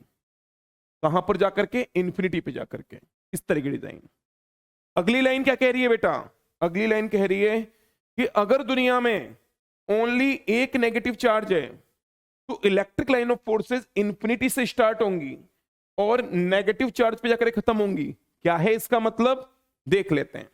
अगर बेटा दुनिया में केवल एक नेगेटिव चार्ज है, तो इलेक्ट्रिक लाइन ऑफ फोर्सेस कहां से आएंगी? इनफाइनाइट से। ऐसे ही तो बनाते हैं बेटा इलेक्ट्रिक फील्ड। अगर प्लस चार्ज है, इलेक्ट्रिक फील्ड बाहर जा रहा है, माइनस चार्ज है, इलेक्ट्रिक फील्ड अंदर आ रहा है। तो माइनस चार्ज अगर अकेला है तो इंफिनिटी से लाइंस आएंगी और माइनस वाले चार्ज पे आकर के टर्मिनेट होंगी।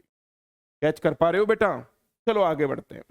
तो अगर प्लस माइनस चार्ज ऐसी डिजाइन, ओनली प्लस चार्ज ऐसी डिजाइन, ओनली माइनस चार्ज ऐसी डिजाइन। आगे बढ़ रहे हैं बेटा, ठीक है? इस तरह का डायग्राम हम लोगों ने बना ही लिया। ठीक है, electric line of forces due to positive and negative charge. Already हम इस तरह का डायग्राम देख चुके हैं। क्या मैं आगे बढ़ जाऊं? चलो अगली स्लाइड पे चलते हैं। ये क्या बोल रहा है, ये बात भी हम लोगों ने समझ ली। चलो एक बार रीड करें। The tangent at electric line of forces eight any point will give us the direction of electric field. जैसे बेटा ये कोई एक इलेक्ट्रिक लाइन ऑफ फोर्स जा रही है, ध्यान से देखो, ये कोई एक इलेक्ट्रिक लाइन ऑफ फोर्स गई। इस वाली इलेक्ट्रिक लाइन ऑफ फोर्स के ऊपर मुझे किसी भी पॉइंट पर इलेक्ट्रिक फील्ड की डायरेक्शन चाहिए। जैसे एग्जांपल के तौर पे कोई मुझे बोले कि इस वाले पॉइंट पर इलेक्ट्रिक फील्ड की डायरेक्शन बताओ, क्या करूंगा मैं? इस वाले पॉइंट पर टेंजेंट बनाऊंगा। टेंजेंट बना करके मुझे इलेक्ट्रिक फील्ड की डायरेक्शन मिल गई। कोई बोले कि इस वाले पॉइंट पर सर इलेक्ट्रिक फील्ड की डायरेक्शन कैसे मिलेगी? बेटा इलेक्ट्रिक लाइन ऑफ फोर्स के ऊपर टेंजेंट ड्रॉ करूंगा, ये मुझे इलेक्ट्रिक फील्ड की डायरेक्शन मिल गई। सिंपल है ना मामला। कोई भी इलेक्ट्रिक लाइन ऑफ फोर्सेज है, किसी भी पॉइंट को पकड़ा, टेंजेंट को ड्रॉ करा, हमारा काम बन जाएगा। आगे बढ़ जाते हैं बेटा अगले इंपॉर्टेंट पॉइंट पे। ये क्या बोल रहा है? Two line of forces never intersect और cross each other because there can not be two direction of electric field at the single point. Simple भाषा में बोले बेटा तो दो इलेक्ट्रिक लाइन ऑफ फोर्सेस कभी भी एक दूसरे को कट नहीं करेंगी। क्या प्रॉब्लम हो जाएगी? ध्यान से समझो। मान लो ऐसा हो गया कि दो लाइंस ने एक दूसरे को कट करा, इस वाली लाइन ने इस वाली लाइन को कट कर दिया। मान लो ऐसा हो गया तो क्या बेटा एक ही पॉइंट पर आप अगर पहली वाली लाइन के ऊपर टेंजेंट ड्रॉ करोगे तो इलेक्ट्रिक फील्ड इस तरफ दिखेगा, दूसरी वाली लाइन पर इलेक्ट्रिक फील्ड ड्रॉ करोगे, दूसरी वाली लाइन के ऊपर टेंजेंट बनाओगे, इलेक्ट्रिक फील्ड इस तरफ दिखेगा। क्या एक ही पॉइंट पर दो डायरेक्शन में इलेक्ट्रिक फील्ड आना थोड़ा अजीब नहीं लग रहा? क्योंकि बेटा दो लाइन कट कर रही है तो एक ही पॉइंट पर दो टेंजेंट बन रही है, दो इलेक्ट्रिक फील्ड आ रहे हैं, और एक ही पॉइंट पर दो इलेक्ट्रिक फील्ड आ रहे हैं, मतलब पूरा मामला गड़बड़ है। It is impossible. तो अपन क्या बोलेंगे? It is not possible. It is not possible. It is not possible. ऐसा नहीं होगा कि दो इलेक्ट्रिक लाइन ऑफ फोर्सेस एक दूसरे को क्या करें? इंटरसेक्ट करें। बात क्या चौपा रही है? चलो बेटा आगे बढ़ते हैं, अगले इंपॉर्टेंट कॉन्सेप्ट के ऊपर आते हैं। अगली बात क्या है कि electric line of forces by a static charge do not form close loop. If line of force make a close loop then work done to move a plus Q charge along the loop will be non zero, so it will. छोड़ो ये बात, मैं समझाता हूं, उसको देखते हैं। आप लोग रीड तो कर ही लेना। क्या बोल रहा है बेटा ये लाइन? क्या कह रही है वाली प्रॉपर्टी? कि हम लोग जो ये वाला चैप्टर देख रहे हैं इलेक्ट्रोस्टैट्स वाला, इस वाले चैप्टर में अपन रुके हुए चार्जेस की बात करते हैं। चैप्टर का नाम क्या है? इलेक्ट्रोस्टैट्स। उसी के पार्ट तो पढ़ रहे हैं अपन लोग। तो इलेक्ट्रोस्टैट्स वाले चैप्टर में बेटा चार्जेस हैं रुके हुए, और रुके हुए चार्जेस कभी भी ऐसी लाइंस फॉर्म नहीं करते हैं, हाँ कि ना? क्योंकि हम लोगों ने एक बात तो यह है कि ऑलरेडी आपको बताया कि चार्ज या तो प्लस से निकलेगा माइनस पे आके खत्म होगा, या प्लस से निकलेगा इन्फिनिटी पे जाके खत्म होगा, या इन्फिनिटी से निकलेगा माइनस पे आके टर्मिनेट होगा, या तो ऐसा है। तो ऐसा तो नहीं हो सकता। लेकिन एक और कॉन्सेप्ट है जिसके थ्रू मैं ये बात एक्सप्लेन कर सकता हूं कि इस तरह की लाइंस नहीं बनेंगी। चलो उस कॉन्सेप्ट को गहराई में समझने चलते हैं। अगर कोई बच्चा ऐसा है कि कंजर्वेटिव फील्ड, कंजर्वेटिव फोर्सेस के बारे में थोड़ा कम जानता है, वर्क पावर एनर्जी के चैप्टर के बारे में कम जानता है, तो वो ज्यादा परेशान ना हो। अगर 11th का वर्क पावर एनर्जी के कॉन्सेप्ट थोड़े वीक है, ज्यादा परेशान मत होना, इस बात को थोड़ा इग्नोर भी कर सकते हो, ठीक है? जब आप लोग वर्क पावर एनर्जी को रिवाइज कर लोगे तब वापस से इस बात को सुनना, आपको बात कैच हो जाएगी। कोई ज्यादा परेशान नहीं करने वाला है कॉन्सेप्ट आगे अपन लोगों को। अगर अभी कुछ दिनों के लिए इसको आप इग्नोर भी कर दो, पहले वर्क पावर एनर्जी को रिकॉल कर लो, फिर इसको समझोगे तो बहुत बेटर होगा। तो बेटा आगे बढ़ते हैं, इस कॉन्सेप्ट को और गहराई में लेकर के चलते हैं, और गहराई में जाकर के देखते हैं। बेटा मान लो इलेक्ट्रिक लाइन ऑफ फोर्सेस का कोई क्लोज लूप बन जाता। मैंने क्या माना? इलेक्ट्रिक लाइन ऑफ फोर्सेस का कोई क्लोज लूप बन जाता। मान लो ये बन गया बेटा, इलेक्ट्रिक लाइन ऑफ फोर्सेस ने क्लोज लूप बना दिया। बेटा क्या आप लोगों को कंजर्वेटिव फील्ड, कंजर्वेटिव फोर्सेस के बारे में मालूम है? क्या होते हैं कंजर्वेटिव फोर्सेस? ऐसे फोर्सेस ये क्लोज पाथ में चल के आओ तो उनका वर्क डन जीरो हो जाए। एक क्लोज पाथ में चल के आओ, वर्क डन क्या होना चाहिए? जीरो। ऐसे फोर्सेस को क्या बोलते हैं? कंजर्वेटिव फोर्स या ऐसे फील्ड को क्या बोलते हैं, कंजर्वेटिव फील्ड। एग्जाम्पल के तौर पे ग्रेविटी, जैसे बेटा लेट अज्यूम ये मार्कर है, क्या ये मार्कर दिख पा रहा है, मार्कर दिख रहा है नहीं दिख रहा है, ओके। ये बेटा जो मार्कर है, मार्कर नहीं दिख रहा है क्या, चलो इस बोतल को ले लेते हैं, बोतल तो दिख रही है बेटा। इस वाली बोतल को अगर मैं ऊपर लेके जाऊं, वापस नीचे लाऊं, तो क्या ग्रेविटी ने टोटल वर्क डन जीरो करा है? ऊपर ले जाने में ग्रेविटी का वर्क डन नेगेटिव हुआ, नीचे लाने में ग्रेविटी ने करा positive work done, overall effect zero. यानी ग्रेविटी क्या करती है, अगर आप घूम के शुरुआत वाले पॉइंट पे आओगे तो ग्रेविटी का वर्क डन जीरो हो जाता है। ग्रेविटी एनर्जी लेती है, वापस दे देती है, पहले नेगेटिव में वर्क डन, फिर पॉजिटिव में वर्क डन। कई सारे फोर्सेस ऐसा नहीं करते हैं, जैसे एग्जांपल के तौर पे फ्रिक्शन। अगर मैं इस मार्कर को इस बोर्ड से रब करूं तो फ्रिक्शन एनर्जी बस ले ही रहा है, छीन ही रहा है, वापस नहीं दे रहा है। फ्रिक्शन लगातार नेगेटिव में वर्क डन कर रहा है, लगातार एनर्जी हमसे ले रहा है, तो फ्रिक्शन क्या हुआ, नॉन कंजर्वेटिव। ग्रेविटी ने एनर्जी ली, वापस दे दी, मैं इसको घुमा करके वापस से शुरू वाली पोजीशन पे लाऊंगा तो ग्रेविटी का वर्क डन कैसा हो गया, जीरो। तो ग्रेविटी कैसा कहलाएगी फील्ड, ग्रेविटी कहलाएगी कंजर्वेटिव फील्ड। ग्रेविटी का फोर्स क्या कहलाएगा, कंजर्वेटिव फोर्स। तो बेटा जो भी कंजर्वेटिव फोर्स होते हैं, पहली बात अपन उनकी पोटेंशियल एनर्जी लिखते हैं, सेकंड बात उनका क्लोज पाथ में वर्क डन क्या हो जाता है, जीरो। और इलेक्ट्रोस्टैटिक वाले चैप्टर में ध्यान से बात सुनना, इलेक्ट्रोस्टैटिक वाले चैप्टर में जो बेटा इलेक्ट्रिक फील्ड है, ये इलेक्ट्रिक फील्ड एक कंजर्वेटिव नेचर की फील्ड है, कंजर्वेटिव नेचर की फील्ड, कंजर्वेटिव नेचर की फील्ड लिख दिया मैंने हिंदी में ही, ठीक है। कंजर्वेटिव नेचर की बेटा ये फील्ड है, ठीक है।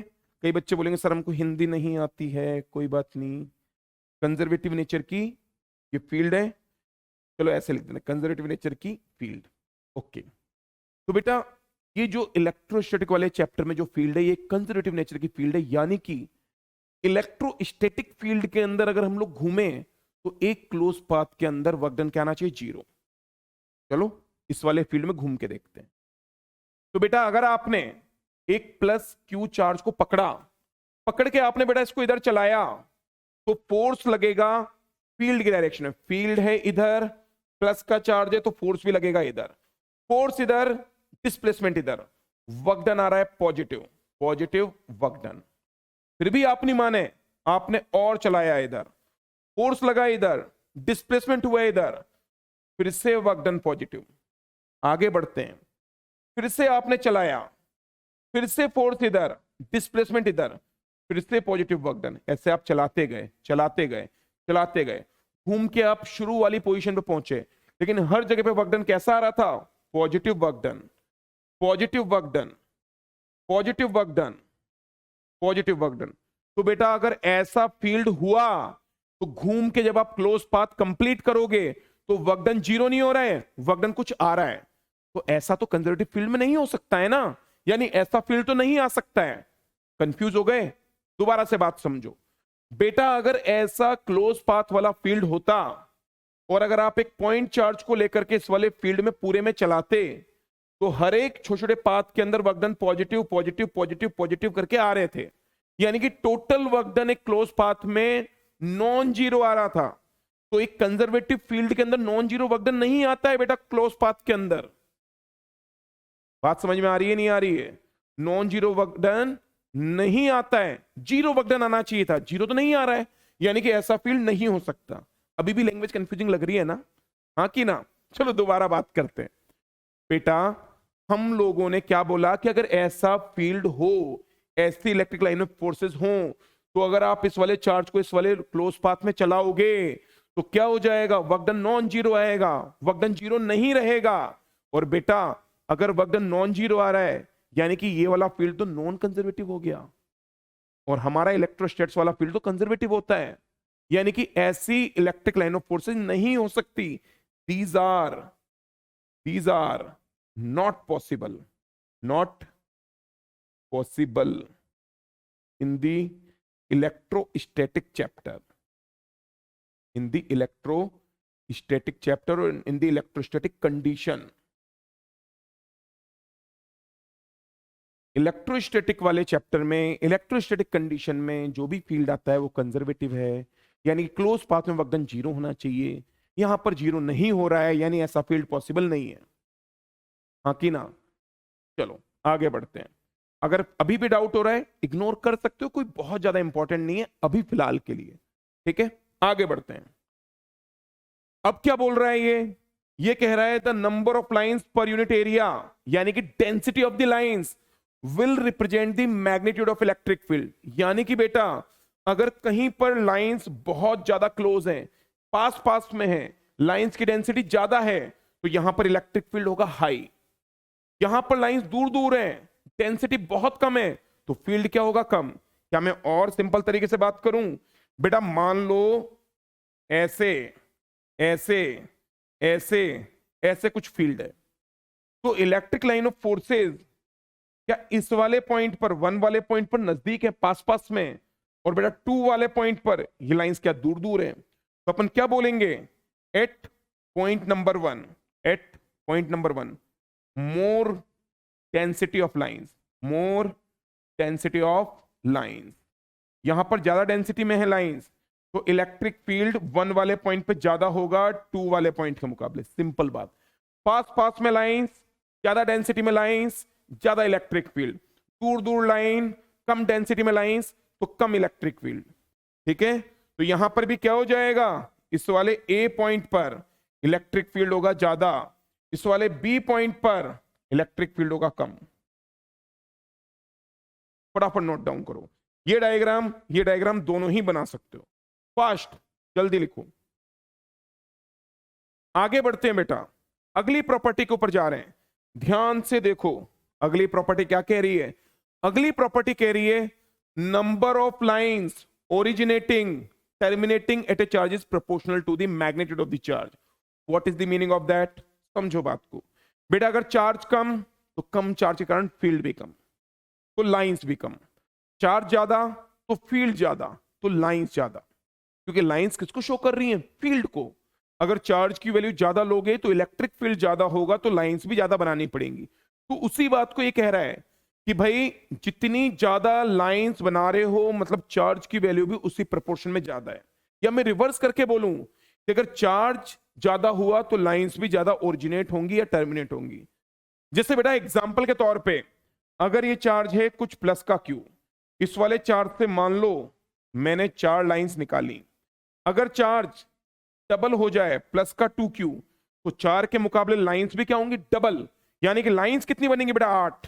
1 2 3 4 5 6 7 8। चार्ज 2 गुना तो नंबर ऑफ लाइंस भी 2 गुनी। चार्ज 3 टाइम्स कर दिया तो नंबर ऑफ लाइंस भी 3 टाइम्स। चार्ज x टाइम्स या n टाइम्स कर दिया तो लाइंस भी n टाइम्स हो जाएंगी। सिंपल सी बात, कोई इसमें ज्यादा दिमाग ही नहीं लगाना। आगे बढ़ते हैं बेटा, इधर देखो। Electric line of forces never enter into the conductor body या कंडक्टर बल्क। पूरी लाइन लिख दें, electric line of forces never enter into the conductor bulk in the electrostatic conditions, in the electrostatic conditions. समझते हैं बेटा इस वाली बात को? बेटा ध्यान से सुनो, कॉपी पेन साइड में, पूरा ध्यान बोर्ड के ऊपर। बेटा जैसे एग्जाम्पल के तौर पे ये कोई एक कंडक्टर बॉडी है, ये क्या है बेटा? Conductor body. और आप में से कोई बच्चा आया और उस बच्चे ने इस कंडक्टर बॉडी के ऊपर बाहर से बहुत ही ज्यादा पावरफुल इलेक्ट्रिक फील्ड लगाया। ये बेटा ग्रीन कलर का जो फील्ड में लगा रहा हूं, ये इलेक्ट्रिक फील्ड है जो बाहर से लगाया गया है। इसको मैं क्या बोल रहा हूं? ये क्या है बेटा? It is the electric field जो बाहर से आया, एक्सटर्नल इलेक्ट्रिक फील्ड। अब आप ही लोग बताओ, ये कंडक्टर बॉडी है ना बेटा? What is the meaning of conductor body? Conductor body के अंदर फ्री इलेक्ट्रॉन्स बहुत ज्यादा मौजूद होते हैं। तो क्या यहां पर जो भी इलेक्ट्रॉन्स फ्री होंगे, क्या वो इलेक्ट्रॉन्स इलेक्ट्रिक फील्ड के अपोजिट भागने लगेंगे? तो नहीं गए। Negative charge particles electric field की अपोजिट डायरेक्शन में फोर्स फील करते हैं। तो अगर इलेक्ट्रिक फील्ड है आगे, तो इलेक्ट्रॉन्स के ऊपर फोर्स लगेगा पीछे। अब धीरे धीरे क्या होने वाला है? नेगेटिव चार्ज वाले इलेक्ट्रॉन्स इस वाले इलाके में जाकर के जम जाएंगे। तो इधर से अगर इलेक्ट्रॉन भाग गए बेटा तो इधर क्या हो जाएगा, प्लस चार्ज वाले प्रोटॉन्स ही बचेंगे। अब इधर प्लस चार्ज, इधर माइनस चार्ज इंड्यूस हो गया। तो बेटा इस वाले प्लस चार्ज, इस वाले माइनस चार्ज के कारण क्या इंड्यूस्ड इलेक्ट्रिक फील्ड आएगा? ऐसे इंड्यूस चार्जेस ने, प्लस वाले चार्ज और माइनस वाले चार्जेस ने एक अपोजिट में इलेक्ट्रिक फील्ड क्रिएट कर दिया। इस वाले फील्ड को बोल रहा हूं इलेक्ट्रिक फील्ड इंड्यूस्ड वाला। धीरे धीरे धीरे धीरे और चार्जेस आते जाएंगे और इधर प्लस में चार्ज आते जाएंगे, इलेक्ट्रिक फील्ड बढ़ता जाएगा, बढ़ते बढ़ते बढ़ते बढ़ते एक समय ऐसा आएगा बेटा कि बाहर से लगने वाला एक्सटर्नल फील्ड, अंदर लगने वाले इंड्यूस्ड फील्ड दोनों बराबर हो जाएंगे। जब ये दोनों बराबर हो जाएंगे तो कंडक्टर के अंदर, inside the conductor body, inside conductor body जो इलेक्ट्रिक फील्ड है वो कितना हो जाएगा, 0। बेटा क्या हुआ, बाहर से आपने फील्ड लगाया, उस फील्ड के प्रभाव में आकर के इलेक्ट्रॉन सेपरेट हो गए, प्रोटॉन सेपरेट हो गए, एक इंड्यूस्ड फील्ड आने लग गया। इंड्यूस्ड फील्ड बढ़ते बढ़ते बढ़ते बढ़ते एक समय ऐसा आएगा कि बाहर वाला फील्ड, एक्सटर्नल फील्ड और इंड्यूस्ड फील्ड एक दूसरे को कैंसिल आउट कर देंगे। उस समय पर कंडक्टर बॉडी के अंदर नेट फील्ड कितना हो जाएगा, 0। नेट फील्ड कितना हो जाएगा बेटा कंडक्टर बॉडी के अंदर, 0। और जब नेट फील्ड कंडक्टर बॉडी के अंदर 0 हो गया तो अब अंदर कोई फील्ड नहीं है, अब इलेक्ट्रॉन्स के ऊपर अंदर कोई भी फोर्स नहीं लग रहा है, अब इलेक्ट्रॉन मूव करना कर देंगे बंद। तो अगर अंदर इलेक्ट्रिक फील्ड 0 हो गया तो इलेक्ट्रॉन्स विल नॉट मूव। अब इलेक्ट्रॉन्स विल नॉट मूव। अब इलेक्ट्रॉन्स अगर मूव नहीं कर रहे हैं, वो रुक चुके हैं, तो अपन लोग क्या बोलेंगे, इलेक्ट्रोस्टैटिक कंडीशन अचीव हो गई। Electrostatic condition is reached. Electrostatic condition reach हो चुकी है, पहुंच चुकी है। और बेटा जब इलेक्ट्रोस्टैटिक कंडीशन है तो अंदर फील्ड क्या है, 0। इसी को मैंने लिखवाया कि electric line of forces never enter into the conductor bulk in the electrostatic condition. यानी कि जब इलेक्ट्रोस्टैटिक कंडीशन होगी अंदर फील्ड नहीं होगा, अगर अंदर फील्ड ही नहीं है तो फील्ड लाइंस भी बनाएंगे नहीं, यानी कि अंदर इलेक्ट्रिक फील्ड 0, फील्ड लाइंस भी क्या हो गई, 0।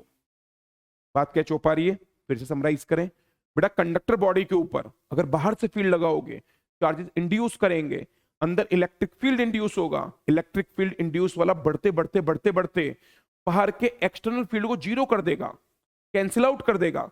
और उस वाली कंडीशन में कंडक्टर बॉडी के अंदर नेट फील्ड हो जाएगा 0। अगर फील्ड ही 0 तो लाइंस को ड्रॉ करने का तो सवाल ही नहीं उठता। यानी कि ये वाला स्टेटमेंट हो जाएगा करेक्ट कि electric line of forces never enter into the conductor bulk in the electrostatic condition. अगर इलेक्ट्रोस्टैटिक कंडीशंस हैं, मतलब अंदर इलेक्ट्रिक फील्ड 0 है, यानी कि अंदर फील्ड लाइंस को ड्रॉ करना नहीं बनता है, अंदर इलेक्ट्रिक फील्ड के लाइंस को नहीं ड्रॉ करेंगे, नहीं बनाएंगे। बेटा आगे बढ़ते हैं, देखते हैं क्या और भी कोई प्रॉपर्टी बची हुई है। ठीक है, चलो अब हम लोग कुछ एक इंपॉर्टेंट डायग्राम्स देख लेते हैं बेटा इलेक्ट्रिक लाइन ऑफ फोर्सेस के। चलो देखते हैं बेटा, जैसे एग्जाम्पल के तौर पे एक डायग्राम अपन लोग लेते हैं कि अगर दोनों चार्ज, ये प्लस और ये प्लस, ये दोनों चार्ज सेम टाइप के हो जाए तो बेटा कैसी डिजाइन बनेगी, ध्यान से देखो। क्या इस वाले प्लस के चार्ज से इलेक्ट्रिक लाइन ऑफ फोर्स ऐसे जाएंगी, क्या इस वाले प्लस के चार्ज से भी लाइंस ऐसे जाएंगी? कई बच्चे कह रहे होंगे कि सर लाइंस ऐसे क्यों नहीं चला रहे हो।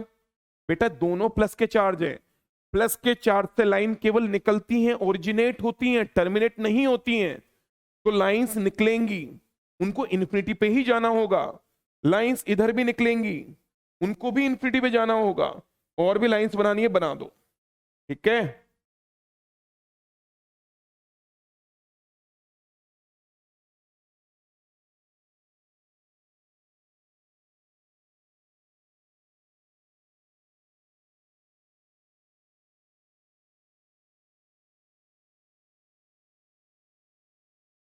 इस तरीके से। कई बच्चे सोच रहे होंगे सर इस बीच में यहां पर कहीं पर लाइंस आपने गायब क्यों करी हैं। बेटा आप ही सोचो, इधर भी प्लस में चार्ज, इधर भी प्लस में चार्ज, तो बीच में कोई ना कोई पॉइंट ऐसा आएगा ना जहां पर इलेक्ट्रिक फील्ड होगा 0। जहां पर बीच में इलेक्ट्रिक फील्ड 0, तो भाई लाइंस बनाना भी नहीं बनता है। यानी कि अगर थोड़ी बहुत लाइंस और ड्रॉ करनी है तो इधर बीच में फिर भी ड्रॉ कर सकते हो, लेकिन बिल्कुल बीचों बीच में तो इलेक्ट्रिक फील्ड जीरो है, बिल्कुल बीचों बीच में नल पॉइंट है, नल पॉइंट का मतलब इलेक्ट्रिक फील्ड जीरो। तो बीचों बीच में यहां पर इलेक्ट्रिक फील्ड जीरो है, नल पॉइंट है, तो यहां पर फील्ड लाइंस नहीं बनाएंगे, इसलिए मैंने थोड़ी सी खाली जगह रखी है। कैच कर पा रहे हो बेटा बात? ओके, क्या एक और डायग्राम बनाएं? चलो एक और डायग्राम बेटा देख लेते हैं। एक और डायग्राम देखो, जैसे बेटा एग्जाम्पल के तौर पे अगर मैं यहां पर प्लस का 2q चार्ज ले लूं और यहां पर एक माइनस का q चार्ज ले लूं, प्लस वाला चार्ज डबल अमाउंट का है, माइनस वाला चार्ज हाफ अमाउंट का है, तो बेटा कैसी ड्राइंग बनेगी, कैसी डिजाइन बनेगी? ध्यान से देखो, क्या प्लस वाले चार्ज से लाइन निकलेगी और माइनस पे जाएगी?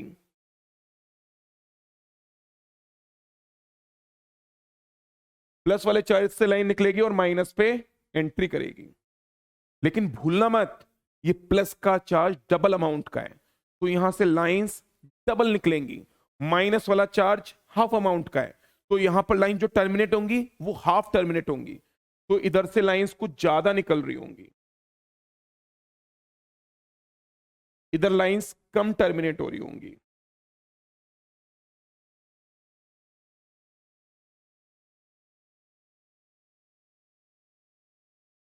ऐसे देख लो, थोड़ा ध्यान रखना, इधर कितनी लाइन टर्मिनेट हो रही है? 1 2 3 4 5 6 7 8 9, तो इधर से लाइन जो निकलेंगी वो 18 निकले। 1 2 3 यहां से चालू करा है, 1 2 3 4 5 6 7 8 9 10 11 12 13 14 15 16 17, एक लाइन बेटा और बना दो। लो, इस तरह की डिजाइन, इधर 9 लाइंस अगर टर्मिनेट हुई हैं तो इधर से 18 लाइंस ओरिजिनेट होंगी। इस तरह की प्रोपोर्शनलिटी बनानी है। कैच कर पा रहे हो बेटा? बात समझ में आ रही है, नहीं आ रही है? ओके, तो बेटा अपन लोग इलेक्ट्रिक फील्ड लाइंस के कुछ अच्छे सवाल देख लेते हैं, क्योंकि जब सवाल करोगे ना बेटा मजा तभी आएगा। ठीक है, आगे बढ़ते हैं बेटा, इधर देखो। ठीक है, सबसे पहला सवाल, ये तो सुपर इजी है यार, एकदम इजी, कि भाई कहां पर इलेक्ट्रिक फील्ड की इंटेंसिटी हाई है? क्या बेटा यहां पर लाइंस नजदीक हैं, यानी कि ए वाले पॉइंट पर फील्ड की वैल्यू ज्यादा, यहां पर लाइंस बेटा दूर दूर हैं, यानी कि इलेक्ट्रिक फील्ड की वैल्यू बी पॉइंट पर कम। सिंपल, ये तो पहले ही देखा ना अपन लोगों ने। आगे बढ़ते हैं बेटा,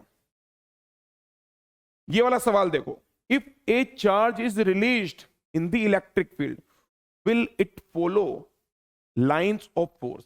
ये सवाल बहुत अच्छा है, थोड़ा सोचो इसके बारे में।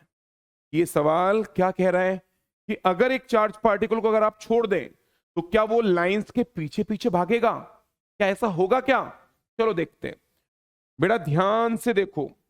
अगर इलेक्ट्रिक फील्ड की लाइंस ऐसी हुई, सुनना ध्यान से, अगर इलेक्ट्रिक फील्ड की लाइंस एकदम स्ट्रेट हुई और आपने एक चार्ज पार्टिकल को रेस्ट से छोड़ा, मान लो बेटा ये चार्ज पार्टिकल है प्लस क्यू चार्ज का और मास m वाला, तो बेटा इस वाले चार्ज के ऊपर इस वाली डायरेक्शन में q इंटू ई का फोर्स लगेगा, इसका एक्सेलरेशन भी इस ओर होगा, तो ये charge particle electric line of force के साथ साथ आगे जाएगा। सेम डायरेक्शन में फोर्स, सेम डायरेक्शन में एक्सेलरेशन, सेम डायरेक्शन में फील्ड, तो पार्टिकल सीधा सीधा मूव करेगा। यानी कि इस वाले केस नंबर वन में अपन लोग क्या बोलेंगे? Particle will move along the lines of force, lines of force के साथ साथ में पार्टिकल जाएगा।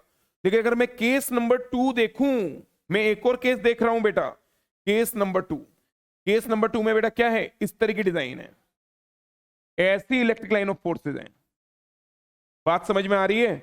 अब फील करो अब क्या होने वाला है बेटा। अगर एक चार्ज पार्टिकल को मैंने यहां पे रख के छोड़ा, प्लस क्यू चार्ज मास m, तो बेटा शुरुआत में फोर्स लगेगा इधर, एक्सेलरेशन भी होगा इधर, और पार्टिकल धीरे धीरे स्पीड अप होने लगेगा, पार्टिकल की स्पीड बढ़ेगी। लेकिन थोड़ी समय बाद में जब स्पीड थोड़ी ज्यादा हो जाएगी तो स्पीड के कारण पार्टिकल से सीधा सा निकलने लगेगा, वो अपनी इस इलेक्ट्रिक लाइन ऑफ फोर्स को थोड़ा सा छोड़ देगा। तो शुरू में तो वो लाइन ऑफ फोर्सेस के साथ चलेगा, लेकिन after getting little bit speed वो अपना पाथ थोड़ा सेपरेट कर लेगा। ये बिल्कुल वैसी बात हो गई कि भाई पार्टिकल की वेलोसिटी शुरू में इस तरफ डेवलप हुई, तो उसने अपनी वेलोसिटी की डायरेक्शन में मूव करा, अब लाइंस मुड़ गई, लेकिन पार्टिकल को मुड़ने में टाइम लगेगा। पार्टिकल मुड़ नहीं पाया, पार्टिकल अपनी वेलोसिटी की डायरेक्शन में आगे बढ़ गया। तो हम लोग क्या बोलेंगे कि इस तरह के डिजाइन के अंदर particle will not move in case 2, particle will not move along electric line of forces।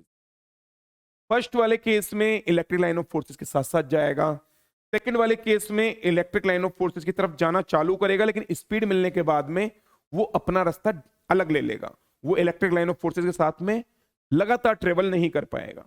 क्या एक और सवाल देख लें? चलो बेटा आगे बढ़ते हैं, अगले सवाल को देखो। ये वाला सवाल क्या कह रहा है?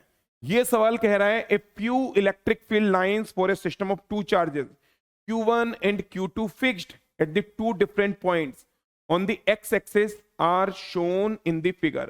These lines suggest, भाई ये लाइंस क्या बता रही हैं बेटा? ये लाइन सबसे पहली बात हमको ये बता रही है कि ज्यादा लाइंस अगर Q1 से निकल रही हैं, ध्यान से सुनना, अगर ज्यादा लाइंस इस वाले Q1 चार्ज से निकल रही हैं और कम लाइंस इस वाले Q2 चार्ज पे आकर के टर्मिनेट हो रही हैं, सबसे पहली बात जहां से लाइंस ओरिजिनेट हो रही हैं यानी Q1 चार्ज है पॉजिटिव, जहां पर लाइंस टर्मिनेट हो रही हैं यानी कि Q2 चार्ज है नेगेटिव। पहली बात तो हो गई है। सेकेंड इंपॉर्टेंट बात, इधर से लाइंस निकल ज्यादा रही हैं, इधर लाइन खत्म कम हो रही है, यानी कि अमाउंट Q1 का है ज्यादा, अमाउंट Q2 का है कम। दूसरी इंपॉर्टेंट बात, तो बेटा स्टेटमेंट देखने चालू करते हैं। क्या Q1 का अमाउंट ज्यादा है? बिल्कुल, तो स्टेटमेंट नंबर 1 तो करेक्ट हो गया, स्टेटमेंट नंबर 2 रॉन्ग हो गया। आगे बढ़ते हैं बेटा, 3 नंबर का स्टेटमेंट, थर्ड ऑप्शन क्या कह रहा है? At a finite distance to the left of Q1 the electric field is 0।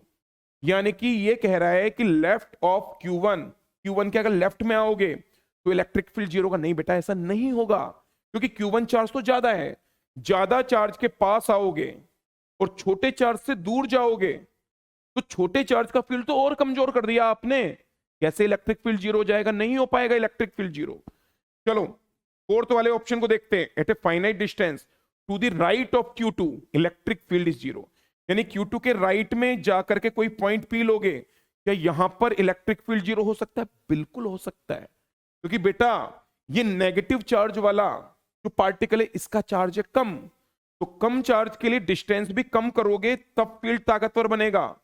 ये वाला चार्ज है ज्यादा, ज्यादा चार्ज से ज्यादा दूर जाओगे तब फील्ड थोड़ा कमजोर पड़ेगा, तभी इनके इफेक्ट कैंसिल आउट हो सकते हैं। छोटे चार्ज के नजदीक, बड़े चार्ज से दूर जाओगे तभी फील्ड बराबर होकर कैंसिल आउट हो सकते हैं। सोचो समझो देखो, छोटे चार्ज के नजदीक जाओगे फील्ड थोड़ा बढ़ जाएगा, बड़े चार्ज से दूर जाओगे फील्ड थोड़ा घट जाएगा, तभी जाकर के मामला सेटल हो पाएगा, तभी इनके फील्ड कैंसिल आउट हो पाएंगे। तो भाई फोर्थ नंबर स्टेटमेंट करेक्ट है, फर्स्ट वाला स्टेटमेंट करेक्ट है, सेकंड थर्ड रॉन्ग है। तो बेटा अपन लोग इस वाले सेशन को यहीं पर एंड कर रहे हैं। प्लीज इस पूरे सेशन के नोट्स बनाओ, प्लीज उनको एक बार रीड करो, कोई भी डाउट हो अपने हाथ से खुद से कैलकुलेशन को सॉल्व करो, तो वापस से देखो कि आप लोगों ने सही से कैलकुलेशन करी है नहीं करी है। रेगुलर रिवाइज करो, जो भी आपके हॉलीडेज संडे फ्री डेज मिल रहे हैं, संडे क्या है? फ्री डे, उस दिन पूरे वीक को रिवाइज करना, पूरे वीक के अंदर जो भी पढ़ा है पूरा रिकॉल करना। बात क्या हो पा रही है नहीं हो पा रही है? तो चलो बेटा यहीं पर आप लोगों से विदा लेते हैं, बेस्ट ऑफ लक।